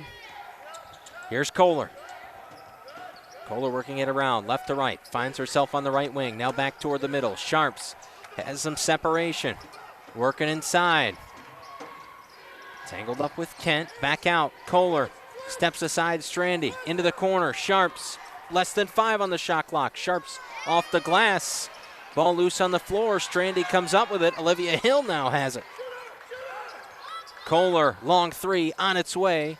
Comes up short. Porter another offensive rebound. Back up with it here. Erica Porter gets 2 more for Bowling Green. Now 19 for Porter. Velasco trying to get the steal here. Wiggins able to secure it. Back off to Melmans. 57-43. Strandy. Off to Kent. Outside, Strandy, 3 on the way and through once again. Butler, 8 of 13 from behind the 3-point line. 60-43. Here's Kohler. On the outside, Sharps, Hill. Hill back out to Velasco, knocked away by Wiggins. Bowling Green able to recover it. Kohler once again. On the inside, underhand, left-handed. Ball loose. Foul going to be called under the basket. It will go against the Bulldogs. Sydney Janes called for the foul. She'll check out. Kristen Carter comes back into the game, as well as Riley Makaleski. Bowling Green will keep the basketball here, and they're actually going to go to the free throw line. Erica Porter at the charity stripe. Already 19 points so far this game for Erica Porter.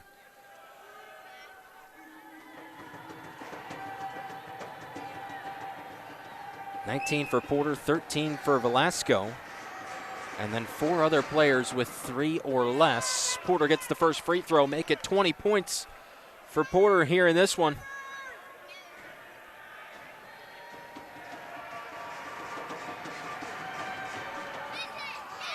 Could not get the second. Paige Kohler, an offensive rebound. Down low, it's Porter once again going to work on Carter. Draws the triple team. Porter up with it and fouled. Back to the free throw line once again very quickly for Erica Porter.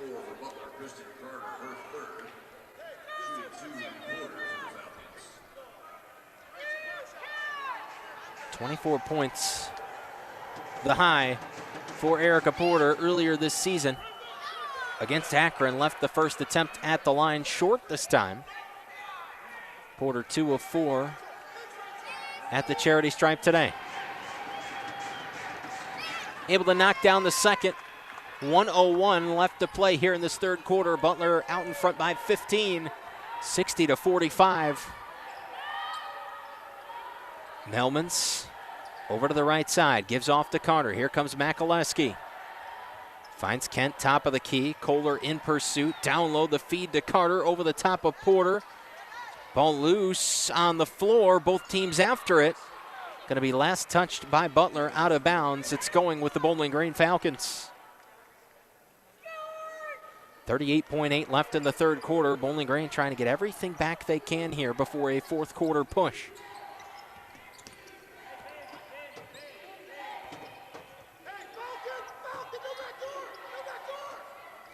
Velasco to Porter. Right back into the hands of Velasco. Here comes Kohler. Guarded by Wiggins. Fires to Hill in the corner. Down low. Porter once again draws 4 defenders in this time and fouled. Foul going to go against Kristen Carter this time. That's the 4th for Carter. That'll bring Sydney Janes back in. Janes with 2 fouls. Porter back to the free throw line once again for Bowling Green.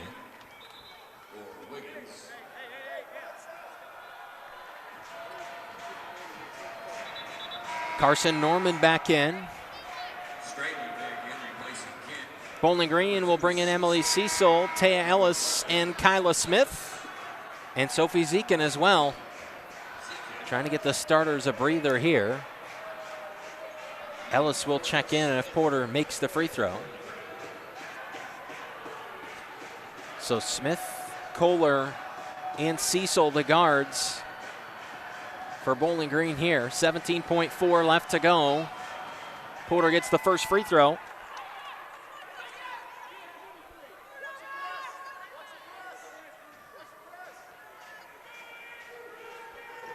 Second free throw coming for Erica Porter. 22 points now for Porter today.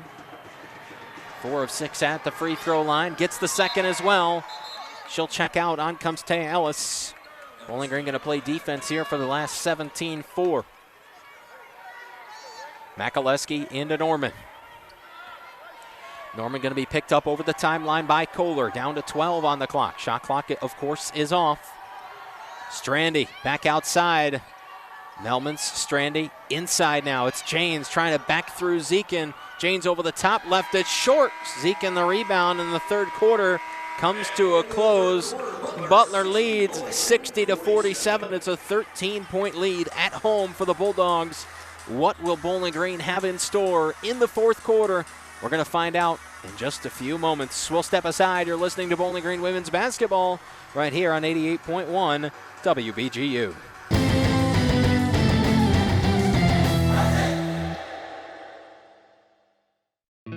Underwriting sponsorships on Northwest Ohio's community radio station are now available. Get your business's information out to the local community and show your support for 88.1 FM. For more information regarding underwriting sponsorship at WBGU, visit bgfalconmedia.com. Thanks for your continued support of everything we do here at WBGU 88.1 FM, Northwest Ohio's community radio station.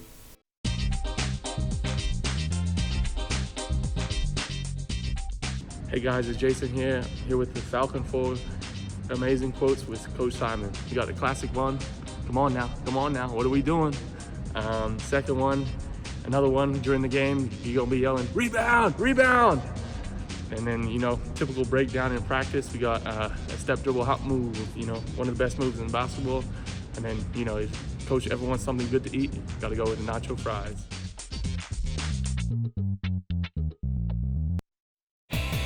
For over 70 years, WBGU 88.1 FM has provided local news, sports, and entertainment to Northwest Ohio. As a non-commercial radio station, WBGU relies on the generous contributions of local businesses in the form of underwriting. For more information regarding underwriting sponsorship at WBGU, visit bgfalconmedia.com. Well, we are just about into the fourth quarter here at Hinkle Fieldhouse, opening round of the WNIT, the Butler Bulldogs and the Bowling Green Falcons. Butler leads Bowling Green by 13, 60-47. And again, it's been slow starting in each quarter for Bowling Green, but by the end of the quarter, they've found their momentum. How can they keep it here going into the fourth? We will have to find out. Brandon Lowe back with you here courtside at Hinkle Fieldhouse on behalf of BG Falcon Media and the Falcon Media Sports Network. The official flagship broadcast for Bowling Green women's basketball. Olivia Hill gives in to Amy Velasco, and the fourth quarter is underway. Carson Norman there to play defense. Velasco looking forward, gets it to Porter. Erica Porter, 23 points in this one so far. Velasco on the outside, steps back, three opening up on its way. Velasco came up short there off the front of the rim. Butler able to pull in the rebound. Norman slowing things up, now off to Melmans. Melman's on the right side, well away from the perimeter. Strandy trying to get open, does so at the top of the key. Now off to Norman once again, had some separation. Fires back to Melmans. Here's Janes down low, battling with Porter over the top. Janes knocks it down. Sydney Janes, the third Bulldog into double figures with 11. Here's Velasco working out towards the left side, now guarded by Norman. Pass inside the perimeter. Makes its way to Olivia Hill. Kohler trying to get open. Instead, the basketball goes back outside into the hands of Velasco. Porter down low. Trying to work the ball back outside. Now takes off. Inside. Had it knocked away. Got it back. Looking to Velasco. Knocked away by Makaleski. Hill nearly got a piece of it to keep it for Bowling Green. But Butler headed the other direction out of the corner. Melman's three on its way. Comes up short. Janes the offensive rebound. Back into the hands of Melmans once again. Here's Norman. 1:15 expired so far here in the fourth quarter. 62-47. Butler does have the lead. Norman working out to the right wing. Kohler there to play defense. Back off. Makaleski. 3 on its way. That one off the mark as well, but another offensive rebound for Butler. Janes on the right wing, gives back off to Strandy. Now valuable time coming off the clock here for Bowling Green. Cannot allow Butler to continue to get these offensive rebounds. Strandy going inside, fouled by Kohler. And Caroline Strandy going to go to the free throw line here.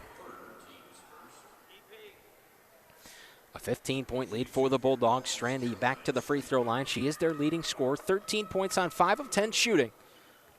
5 rebounds and 5 assists as well.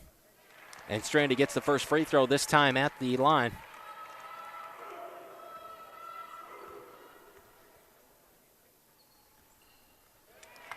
Able to knock down both. It's a 17-point Butler lead. 64-47.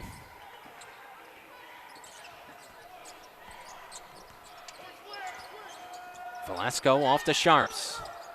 Bowling Green needing points in a hurry. Morgan Sharps has still only taken 4 shots today, just 1 of 2 from deep. Porter to the inside, lost the basketball. It was knocked away by Norman. Makaleski the ball now as Butler takes over again. They'll slow things up just over the timeline. Strandy the basketball here. Guarded by Velasco, now worked inside the perimeter. Makaleski back outside in the hand of Janes. Here's Strandy. Trying to escape Velasco's pressure. Back outside. Makaleski's 3 on the way. Too long. Porter the rebound for Bowling Green. Here comes Kohler up the floor. Left side. Thought about a 3. Instead, dishes it off to Sharps in the corner. Working back out. Right wing. It's Velasco with the basketball. Here comes Kohler once again. Velasco still with it. Back and forth between right and left hand. Here's Kohler now. Cutting to the inside. Paige Kohler over the top. Off the front of the rim, Porter puts it back up, fouled on the shot. Sydney Janes going to be called for the foul. That's her 3rd. Porter going to the free throw line here. 23 points in this one, 8 rebounds.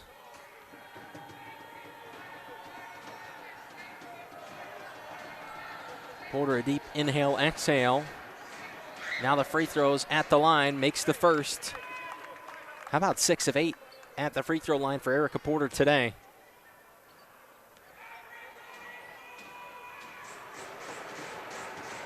Through the motion here on the second one. A new career high for Erica Porter, 25 points in the game thus far. Still 7:07 left to play. And how about EP having a day? Outside, Carson Norman. Back to James. Here's Melmans. Strandy gets away from Sharps off a screen over the top. Caroline Strandy hits another one straight away there just in front of the free throw line. 66-49. 6:45 left to play in this one. Kohler working out to the left side. Gives off to Morgan Sharps. Lost the basketball. Norman has it on the fast break. 1-on-1. Norman and Velasco knocked away from behind by Amy Velasco. Good get-back defense from Amy Velasco that time. Butler will still have the basketball. But Velasco prevented a Bulldog layup inside from Carson Norman. Norman has it once again. Out at the logo. Now Strandy. Morgan Sharps playing defense on the outside.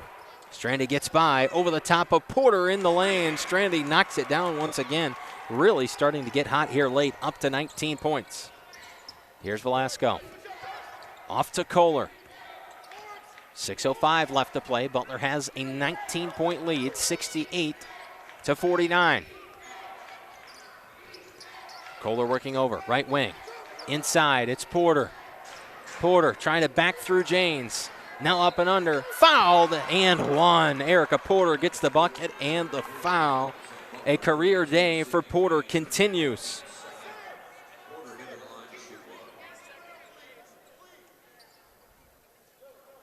Up to 27 points for Erica Porter.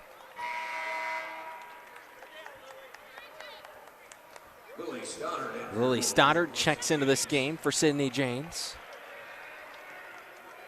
Stoddard, the sophomore out of Crown Point, Indiana. Spent some time at Purdue. Porter's free throw makes its way through. 8 of 10 for Erica Porter at the free throw line today. Continuing to improve on those free throw numbers from the beginning of the season to the end of the season. Strandy inside, blocked by Porter. Could hear that one from down the floor. Sharps over the top, feeding Porter. Knocked out of bounds. They're going to say last touched by Porter. Might have gotten a push there in the back, but not going to be called. And Porter taking a minute. Rachel Kent checking back in for Butler. 68-52, Bulldogs, 5:34 left in this one. Cecil coming in for Velasco. Kyla Smith coming on as well for Morgan Sharps.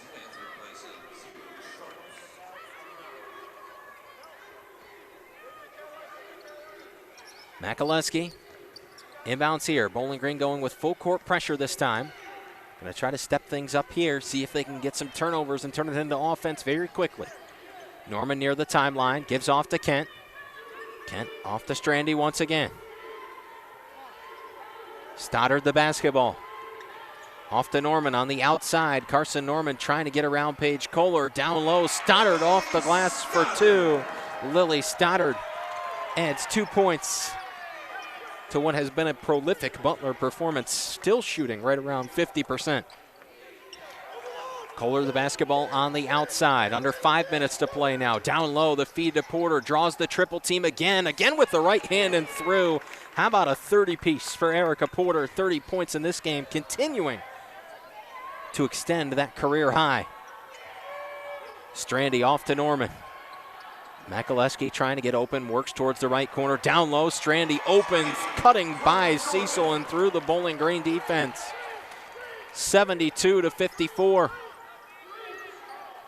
Kohler calls out the play, 4:25 left in this one from Hinkle Fieldhouse. Hill off to Smith. Now here's Cecil. Cecil off to Kohler. Kohler working right wing toward the right corner.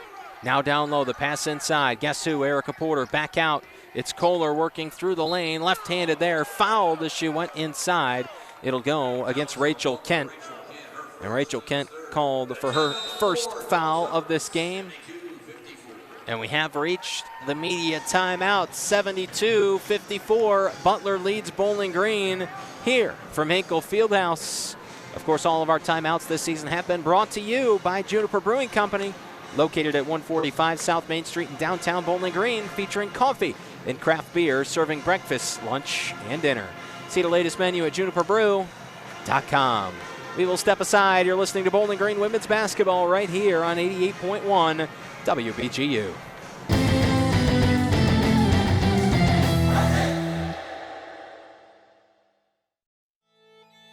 Hi, I'm Trina Lisa Vering. I'm a singer and songwriter from Copenhagen, Denmark. I have a very important message for y'all. Du kan bygge broer i din egen hjerne, eller fremelske global fred og kærlighed, alt sammen på en og samme tid, ved at lytte til The World Music Show søndage fra 6 til 8 p.m. på WBGU 88,1. Den kan også streames fra bgfalconmedia.com. That's right. You can build bridges in your own brain and promote global peace and love all at the same time, just by listening to the World Music Show on Sundays from 6 to 8 p.m. on WBGU 88.1 and streaming at bgfalconmedia.com.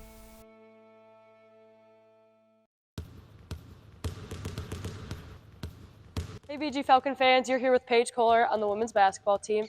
These are my Falcon 4 favorite things about basketball. First off, I love competing. I love being able to win, and I love the winning feeling. Second, I love that it's a team sport. I love being out there with 4 other people on the court. Third, all the traveling that we get to do. I've been to so many new places because of basketball. And lastly, I love making new friends and just playing the sport I love with my best friends.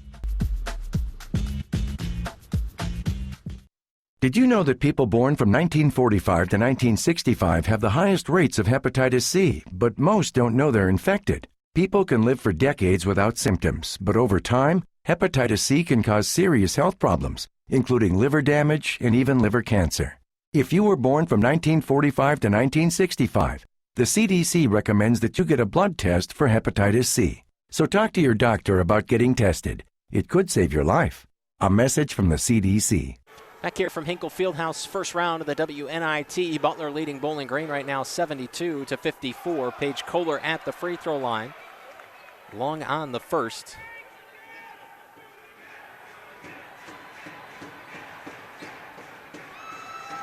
Able to knock down the second.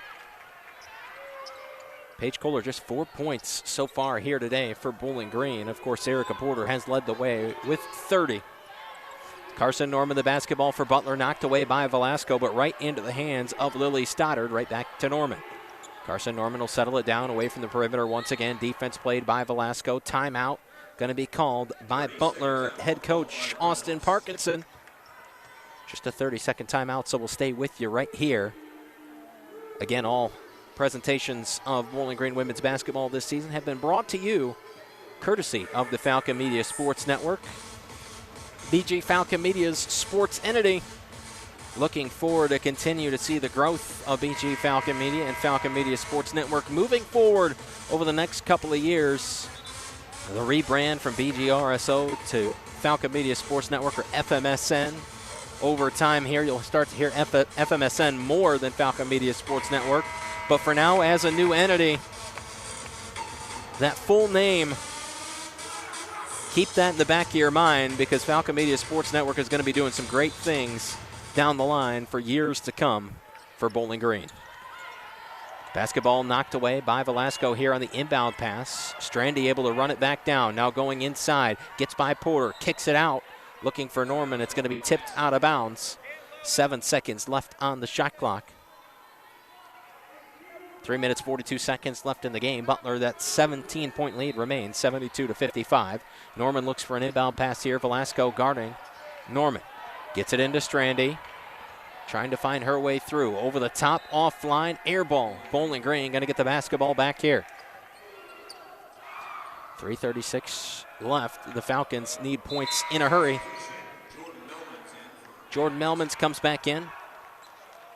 Bowling Green down 17. Of course, crazier things have happened in March. We actually saw a 17-point comeback from the Dayton Flyers men's team earlier today, down 56-39 against Nevada late in the second half. Dayton came back and won that one. Bowling Green trying to do the same. Basketball inside. Porter, the pass to Hill, knocked away, loose on the floor. Norman picked it up for Butler, and now the Bulldogs have it secured. 3:15 left to go in this game. Strandy on the outside. Guarded by Velasco, approaching the perimeter, now backs it away. Velasco coming over, tighter defense being applied. Strandy knocked away on the pass intended for Melmans over in that right corner. Sydney Jane's going to come back in for Lily Stoddard.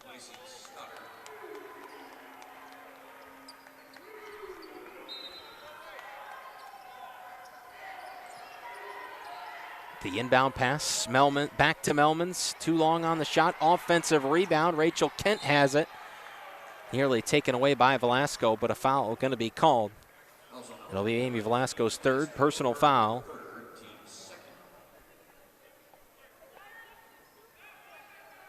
So Butler will inbound from the baseline. Kent over the top, knocked away by Hill this time. Foul going to be called. Foul on Olivia Hill. It's her third as well.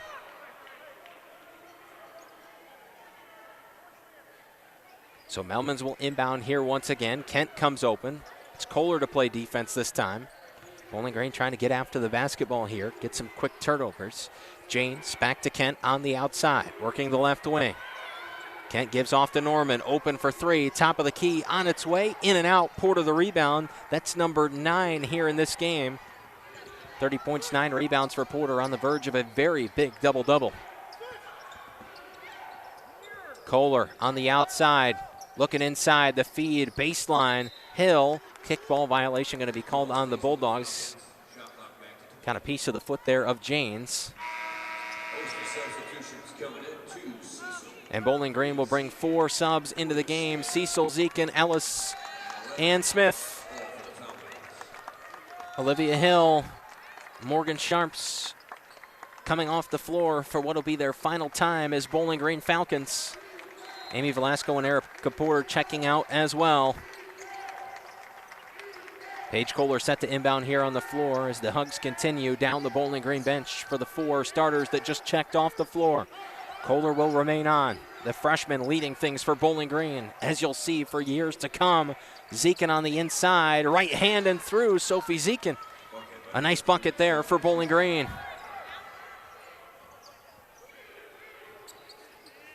Melmans, now Strandy.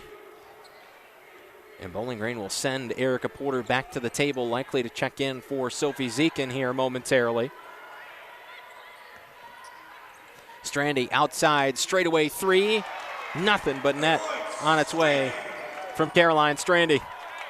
75-57. 1:35 left to go in this game. Kohler slowing it down. Kohler inside, over the top, nice floater there from Paige Kohler. A good-looking bucket from the freshman. And now a timeout for substitutions. Butler will swap 4, and Erica Porter will come back in for Sophie Zekin as Zekin checks off the floor for the final time as a Bowling Green Falcon. A round of applause from the Bowling Green faithful that traveled to Indianapolis for this WNIT game. Makaleski off to Wiggins. On the outside, moves it back. Kendall Wingler. Now down low. Back to Lily Stoddard, outside Wiggins. Stoddard once again trying to get through Porter. Could not get it there. Ellis brings the basketball down. Kohler with the basketball once again for Bowling Green. Inside, left-handed. Foul going to be called underneath the basket. It'll go against Lily Stoddard, and Paige Kohler going to go to the free throw line with 47.8 seconds left.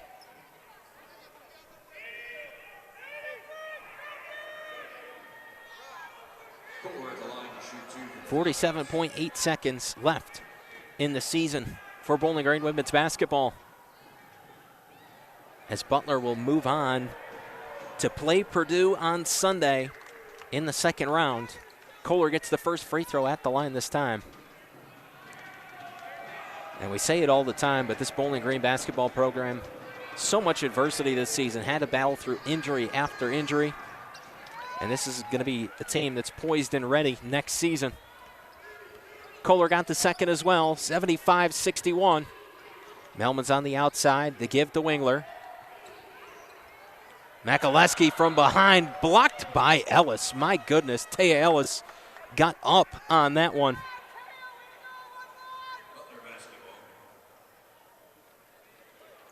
And a smile exchange between Porter and Ellis, as that was an absolutely vicious block down low for Taya Ellis.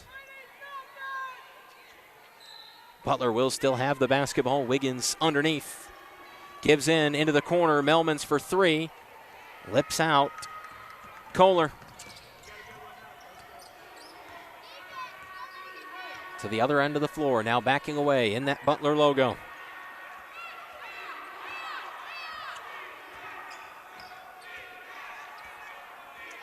Guarded on the outside by Wingler. Kohler behind the perimeter. Down low, the feed to Porter. Already with 30. Going after another one. Another and one. Porter the bucket and back to the free throw line she goes. A massive game for Erica Porter here in the Bowling Green season finale.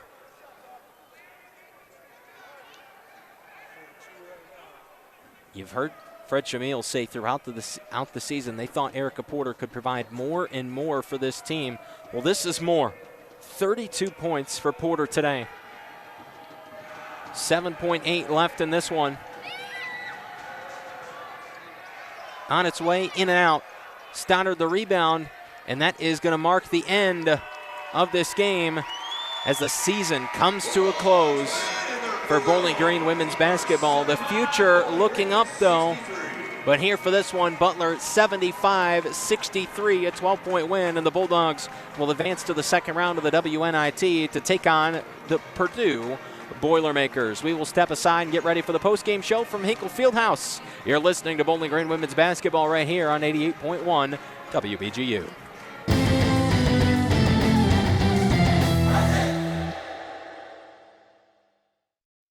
BG Authors is a campus organization dedicated to highlighting authors connected to the university.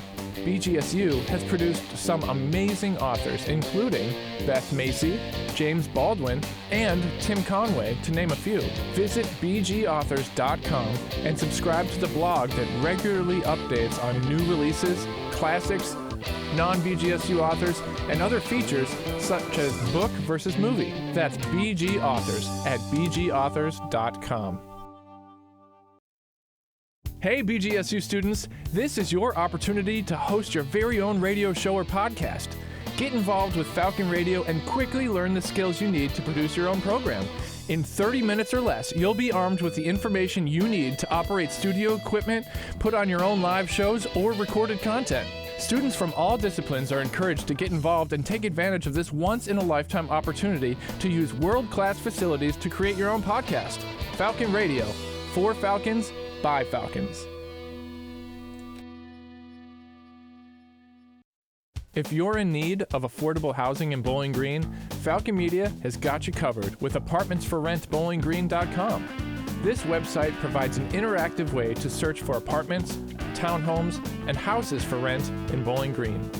Housing gets secured quickly in Bowling Green, so it's never too early to start your search for a great place to live near campus. Take the hassle out of apartment finding. Visit apartmentsforrentbowlinggreen.com. Brought to you by BG Falcon Media.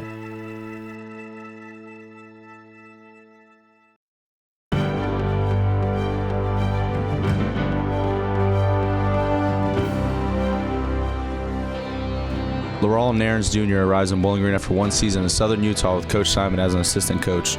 During his only season in Cedar City, the Thunderbirds finished with a 24-13 overall record, a 12-6 record in conference, advancing to the WAC championship game. Before joining SUU, Nairn was a head coach at a well-renowned Sunrise Christian Academy, a postgraduate men's basketball team. In his lone season as the head of the program, Nairn led the team to 21 wins and an Elite Eight appearance in the National Prep Tournament. In college, Nairn was a standout player at Michigan State from 2014 to 2018. Becoming one of 6 Spartans in program history to be a 3-year captain, Nairn appeared in 137 games with 66 starts. This has been 60 Seconds in Falcon Athletics on WBGU 88.1 FM, Northwest Ohio's community radio station.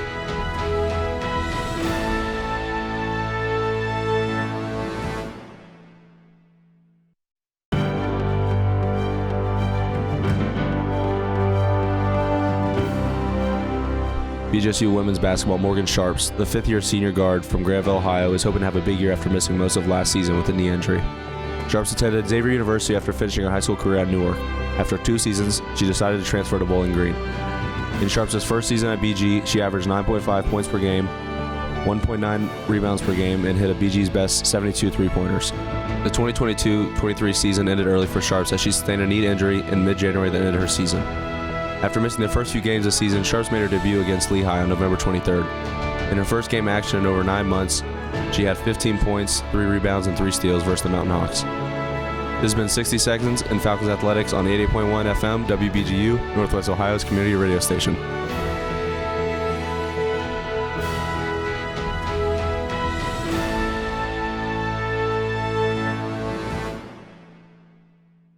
Back here from Hinkle Fieldhouse in Indianapolis, Indiana, as Butler knocks off Bowling Green 75-63, and the Falcons season comes to a close here in the opening round of the WNIT tournament. Let's take a look back at some of the stats for tonight's game. First for the Bulldogs, Caroline Strandy. What a performance from her. 24 points, 5 rebounds, and 5 assists. We knew she was going to be a big part of this Butler identity coming in, and she delivered and fulfilled all the hype here for this Butler team. They had 2 other players in double figures, Sydney Janes and Riley Makaleski, both in double figures as well, 11 and 10 respectively. And then it just continued to be an all-around scoring effort for Butler today. Carson Norman had 9 points. Rachel Kent had 6 points. Kristen Carter had 7. Jordan Melmans with 6. So all the way on down the line for Butler today. Got them the win, and they're going to move on and take on the Purdue Boilermakers on the other side for Bowling Green. We're going to talk to her in a couple of minutes, but what a performance it was today from Erica Porter. 32 points, a new career high, and didn't just surpass it by 1 or 2 points.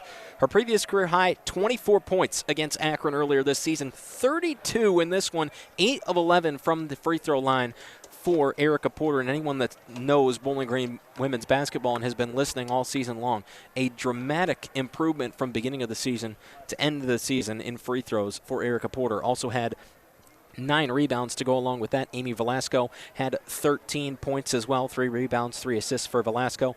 Paige Kohler had 8 points. Morgan Sharps had a 3. Olivia Hill had 2 points. And Sophie Zekin had 5 points in her final game as a Bowling Green Falcon. The numbers still across the board were pretty even. Bowling Green shot 49% for this game, but outshot by Butler. 61 attempts for the Bulldogs, 47 attempts for the Falcons. Butler did shoot 46%, so really good shooting across the board, including Butler's 9 of 20 from three-point land. Bowling Green 15 of 20 at the free throw line, but 18 turnovers for Bowling Green was a big setback for the Falcons, 10 of those being in the first half.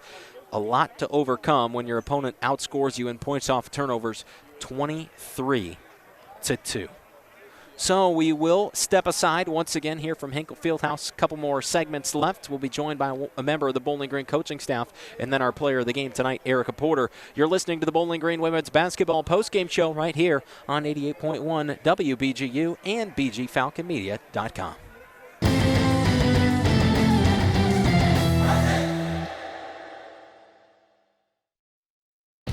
Follow and engage with BG Falcon Media on social media. Find the handle at BG Falcon Media on Facebook, Instagram, Twitter, and YouTube for all sorts of content, including news information, BGSU athletics coverage, and feature stories from across campus. Enjoy specialty content such as full episodes of the local music showcase, Live and Loud. The coverage continues with BG Falcon Media on all major social platforms.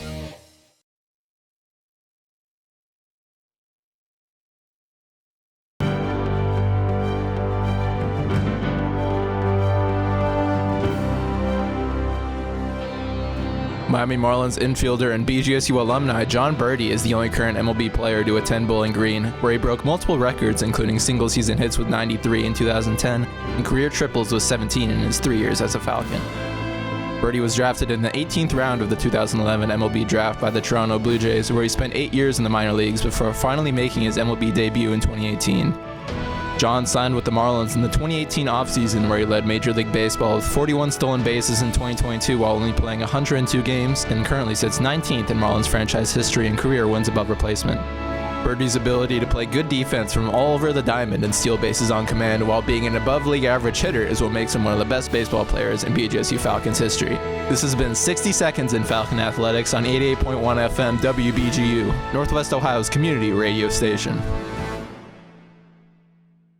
Did you know that people born from 1945 to 1965 have the highest rates of hepatitis C, but most don't know they're infected?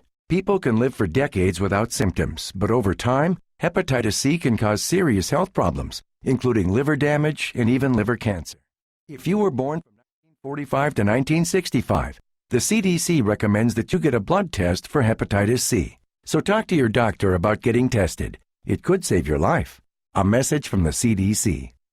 Hi everyone, I'm Claudia Schmidt. Resist the empire of cacophony. Listen to The Folk Show, Thursdays from 6 to 8 p.m. on WBGU 88.1 FM. and also streaming at www.bgfalconmedia.com. Listen up, listen in, and enjoy.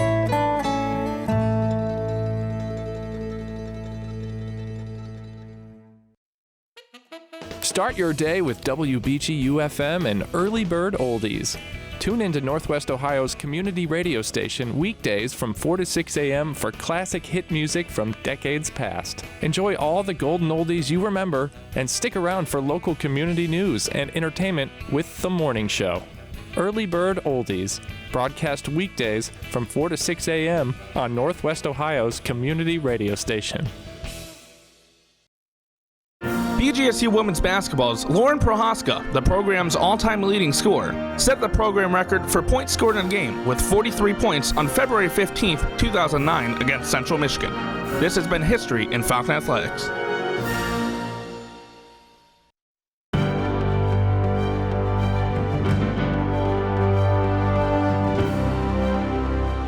Senior forward Rashawn Agee has had a breakout year as one of the leaders of the Bowling Green men's basketball team. Agee is playing in his second year as a member of the Falcons after transferring from Casper College, where he averaged over 20 points per game and earned a first-team All-Conference and NJCAA Division I All-American nomination. This year, Agee has put up outstanding numbers, averaging 12 points and 9 rebounds per game, while shooting almost 60% from the field, earning himself a MAC Pro Player of the Week award. The physicality and energy that Agee brings to the floor every game is what makes him such an impactful player, part of what makes him and Jason Spurgeon one of the best front court duos in the MAC. This has been 60 Seconds in Falcon Athletics on 88.1 FM WBGU, Northwest Ohio's community radio station.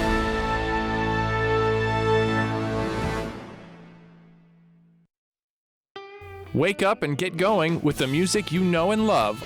Early Bird Oldies broadcasts weekdays from 4 to 6 a.m. and plays all the tunes you remember.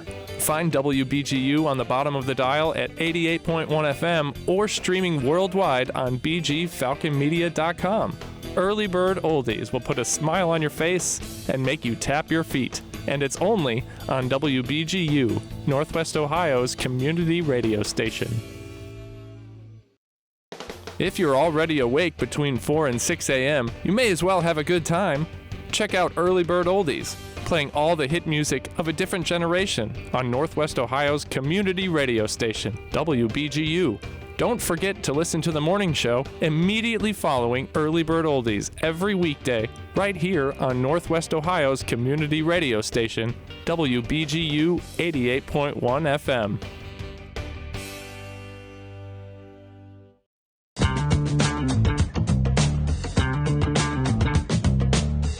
Hey guys, I'm Sam Towns here with the men's BGSU basketball team, and here's my Falcon 4 favorite sports movies. One, I'd probably go Love and Basketball, classic. Can't go too wrong with that one. My second one probably had to be Miracle. I don't really like hockey too much, but I think that's a good movie.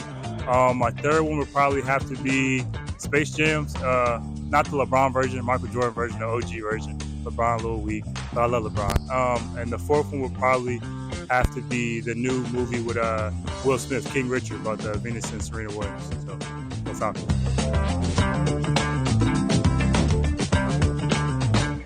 Hi, this is Tom Hamilton, voice of the Cleveland Indians. You're listening to all the high-flying action of Falcon Sports on 88.1 WBGU. Back here from Hinkle Fieldhouse, Butler beats Bowling Green 75-63. We continue along in the Bowling Green women's basketball postgame show. Joined now by Bowling Green assistant coach Nick DePillo. Coach, take us through your thoughts on this one. Yeah, the first quarter really killed us. They got up 14-2, and we were trailing by, I think it was 17, about 15 minutes into the game, and it was just tough for us to get back. We put a lot of miles on our kids' tires the last whatever it was 2-3 months, and I think these last 5 games you really started to see the result of it. So it was tough to come back from, and unfortunately when they were shooting the ball as well as they were, we were a step slow getting to everything. It was put a little bit too much pressure on us offensively. We got a little sloppy with the ball, and unfortunately we were never really able to recover. Well, and one of the things you mentioned right there, the mileage, the minutes that some of these girls had to play, because when you go down to 8, 9 players, it doesn't necessarily matter how talented of an athlete base you have. It doesn't matter how much your stamina is. I mean, it's tough to play like that. No, it is, and you know, we're asking kids to play 38 minutes a night. You know, Amy and Mo and Paige, and even, you know, EP played 37 tonight.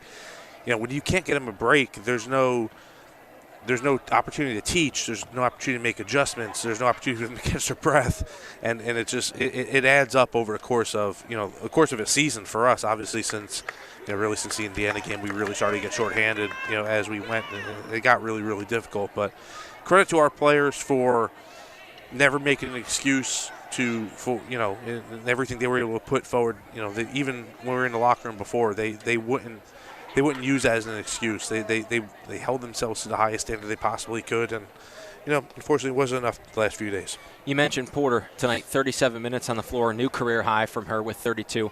Over the course of the season, I know you guys are demanding of all your players, but it seemed like you guys were constantly pushing, constantly asking for more. Tonight certainly seemed to be that performance that you guys have been looking for. Yeah, we hold EP to a super high standard. We're hard on her. We ride her, we push her because we see what she's capable of, and we see that the 32 points and 9 boards are things that she can do. Maybe not every night, but pretty close to it. She's a one kid, I think, moving forward, that we know going into every game she will win her matchup every night, and we just got to get her. We have to continue to help her grow. We have to grow along with her, and we have to make sure that we're putting her in the best possible position every night. And you mentioned the growth and sort of the future success. Obviously, you're going to miss this senior group between Mo and Liv and Sophie. They're all going out. So much leadership, so much experience in that group. But this is certainly going to be a Bowling Green team that's poised and ready to go come the start of the next season. Yeah, Coach said get a good look at us now because you'll never see this version again. And we're – listen, I wish we could bring the senior group back next year, but, unfortunately, the way college athletics works, it doesn't really work like that. But given who we have coming back and who we're bringing in, it's the future's bright. We're really excited for it. We have high character individuals already in this program. We have high character individuals who are graduating, who have set the standard for what this needs to look like moving forward. And, we told them when they come back next year and years forward, the years beyond, they're going to be proud of what they see. Well, Coach, your first season in the orange and brown complete. As always, we appreciate you taking the time after the games and spending it with us here on the postgame show. Appreciate you.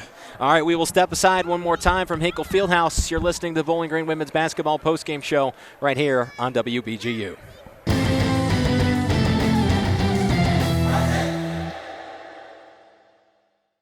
Did you know that people born from 1945 to 1965 have the highest rates of hepatitis C, but most don't know they're infected? People can live for decades without symptoms, but over time, hepatitis C can cause serious health problems, including liver damage and even liver cancer. If you were born from 1945 to 1965, the CDC recommends that you get a blood test for hepatitis C. So talk to your doctor about getting tested. It could save your life.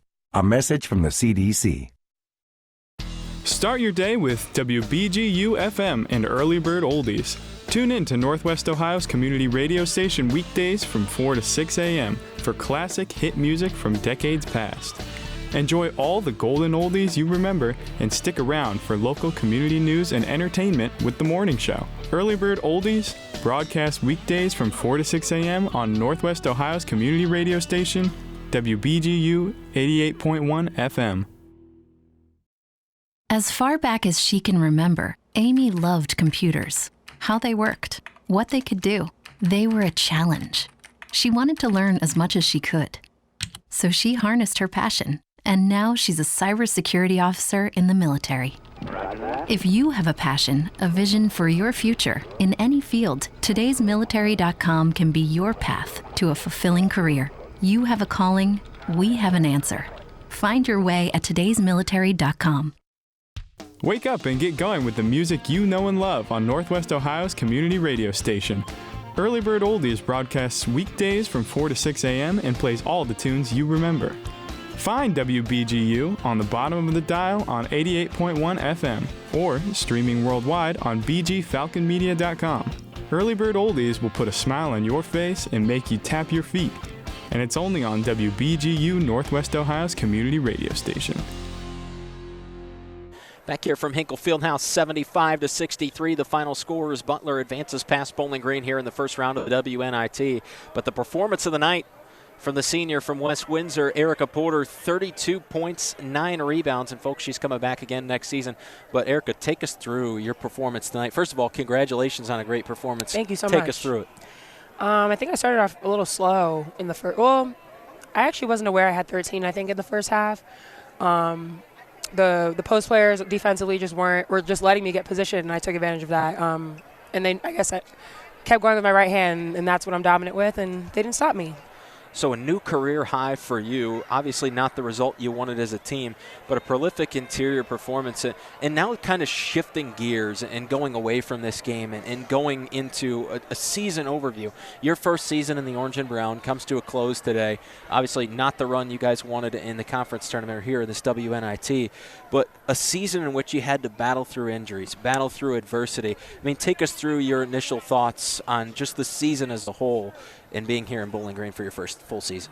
Well, I'm number one going to start off with saying I'm very blessed that I chose Bowling Green University. Just coming from 2 Power 5 schools, I kind of did want to stay in the Power 5 and to the transfer portal for the second time. But obviously with the background that this coaching staff has, I couldn't really say no. And I really loved the way, Coach Fred said my role would be here. And I'm very blessed that a lot of the offense revolved around me, which is something I've never experienced before, probably since high school. I haven't experienced that. I'm just very blessed. One, again, because I didn't play at my former school. I didn't play at all. I think I only had like 23 points on the season. So just bouncing back from that traumatic year and really degrading year, it's just really, I'm proud of myself, and I'm really thankful for the coaches that believed in me and put the effort in to make me better, and also my teammates as well. And certainly, next year, we talk about everything this year and the adversity and all the challenges and the chemistry the team had this year. You're going to have a great cast coming back next year, Yep. and an outstanding group coming back next year. I mean, what are your thoughts moving forward? Obviously, you get Lexi back, you lose Mo, and you lose some important seniors. But the group coming back next year is certainly going to be locked in and ready to go.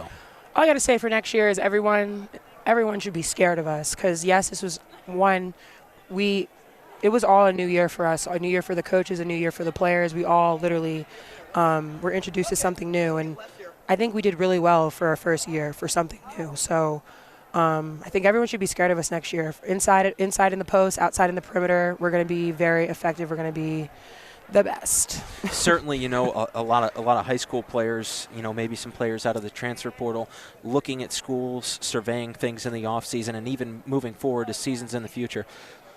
If you had to tell a new player why to come to Bowling Green, what would you say? I wouldn't. Basketball aside, I'd say the culture here is the best. Again, speaking from past experience, is the best I've ever had. It really is a family here. Off the court, literally, I'm not even talking about basketball. Like, this is truly a family. We always look out for each other. And the coaches, number one, take the time to get to know each and every one of their players. They get to know, or they take the time to know how each and every one of us play, even our emotions. Like, they're really real people, and they really want everyone on the bench or on the court to be successful. So. Well, Erica, I know not the end of the season you wanted, but congratulations on a new career high, a great performance here on the road at Butler. Thank you. So we will step aside one final time. When we come back, we'll recap it a little bit more and put the cap on the season for this 2023-2024 Bowling Green women's basketball season. You're listening to the postgame show right here on 88.1 WBGU.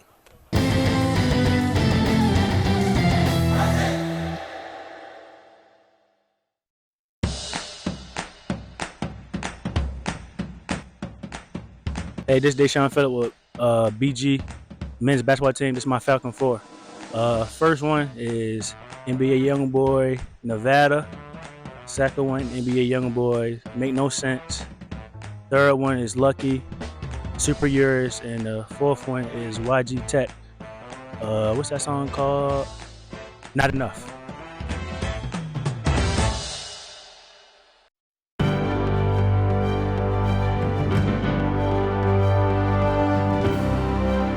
Jason and Greg Spurgeon are a pair of brothers on the BGSU men's basketball team who both grew up in Toowoomba, Australia. They both played high school basketball at Toowoomba Grammar School, where the older brother, Jason, was captain of the team twice, and younger brother, Greg, captain once in 2020. Jason, prior to transferring to BGSU, was the leading blocker for Southern Utah University and the second best blocker in the Western Athletic Conference. Greg appeared in 6 games for Westminster Griffins and totaled 5 points, 4 rebounds, and a steal. This has been 60 Seconds in Falcon Athletics on 88.1 FM WBGU, Northwest Ohio's community radio station.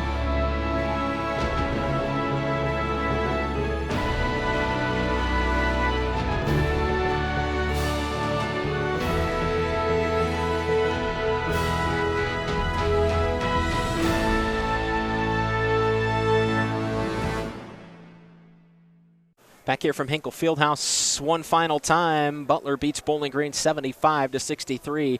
The season comes to a close in the first round of the WNIT, and I guess I have a special guest now.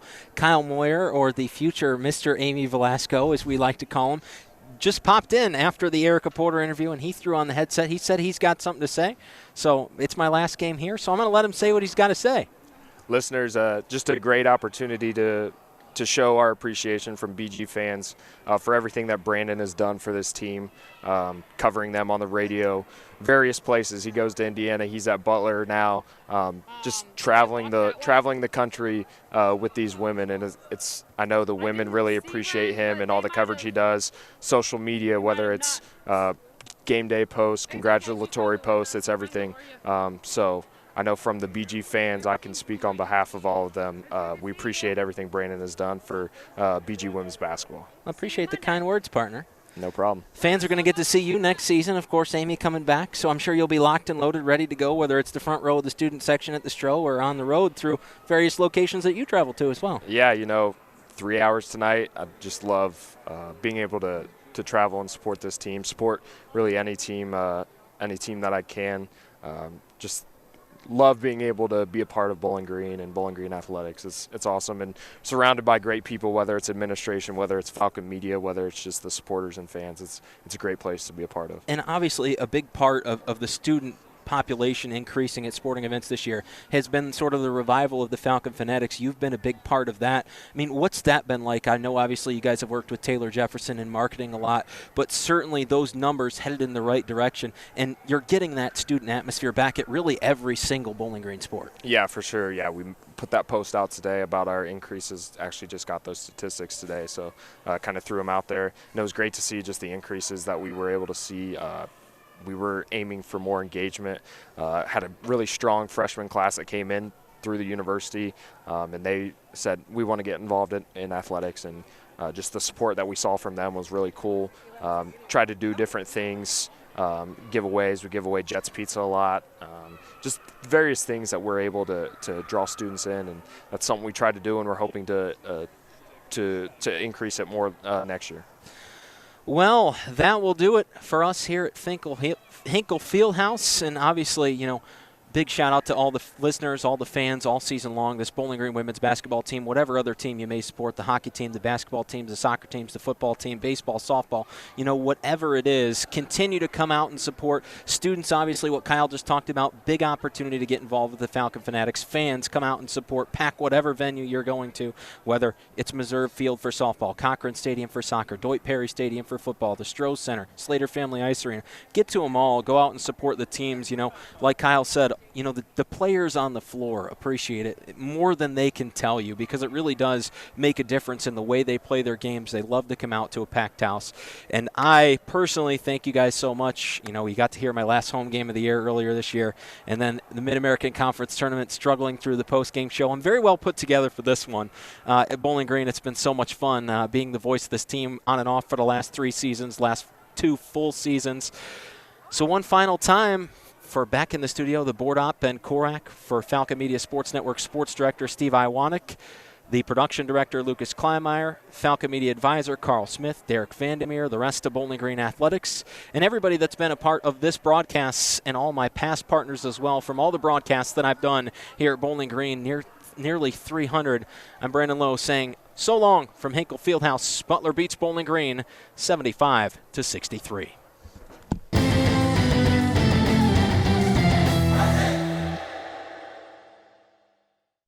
This has been a presentation of the Falcon Media Sports Network on 88.1 FM WBGU.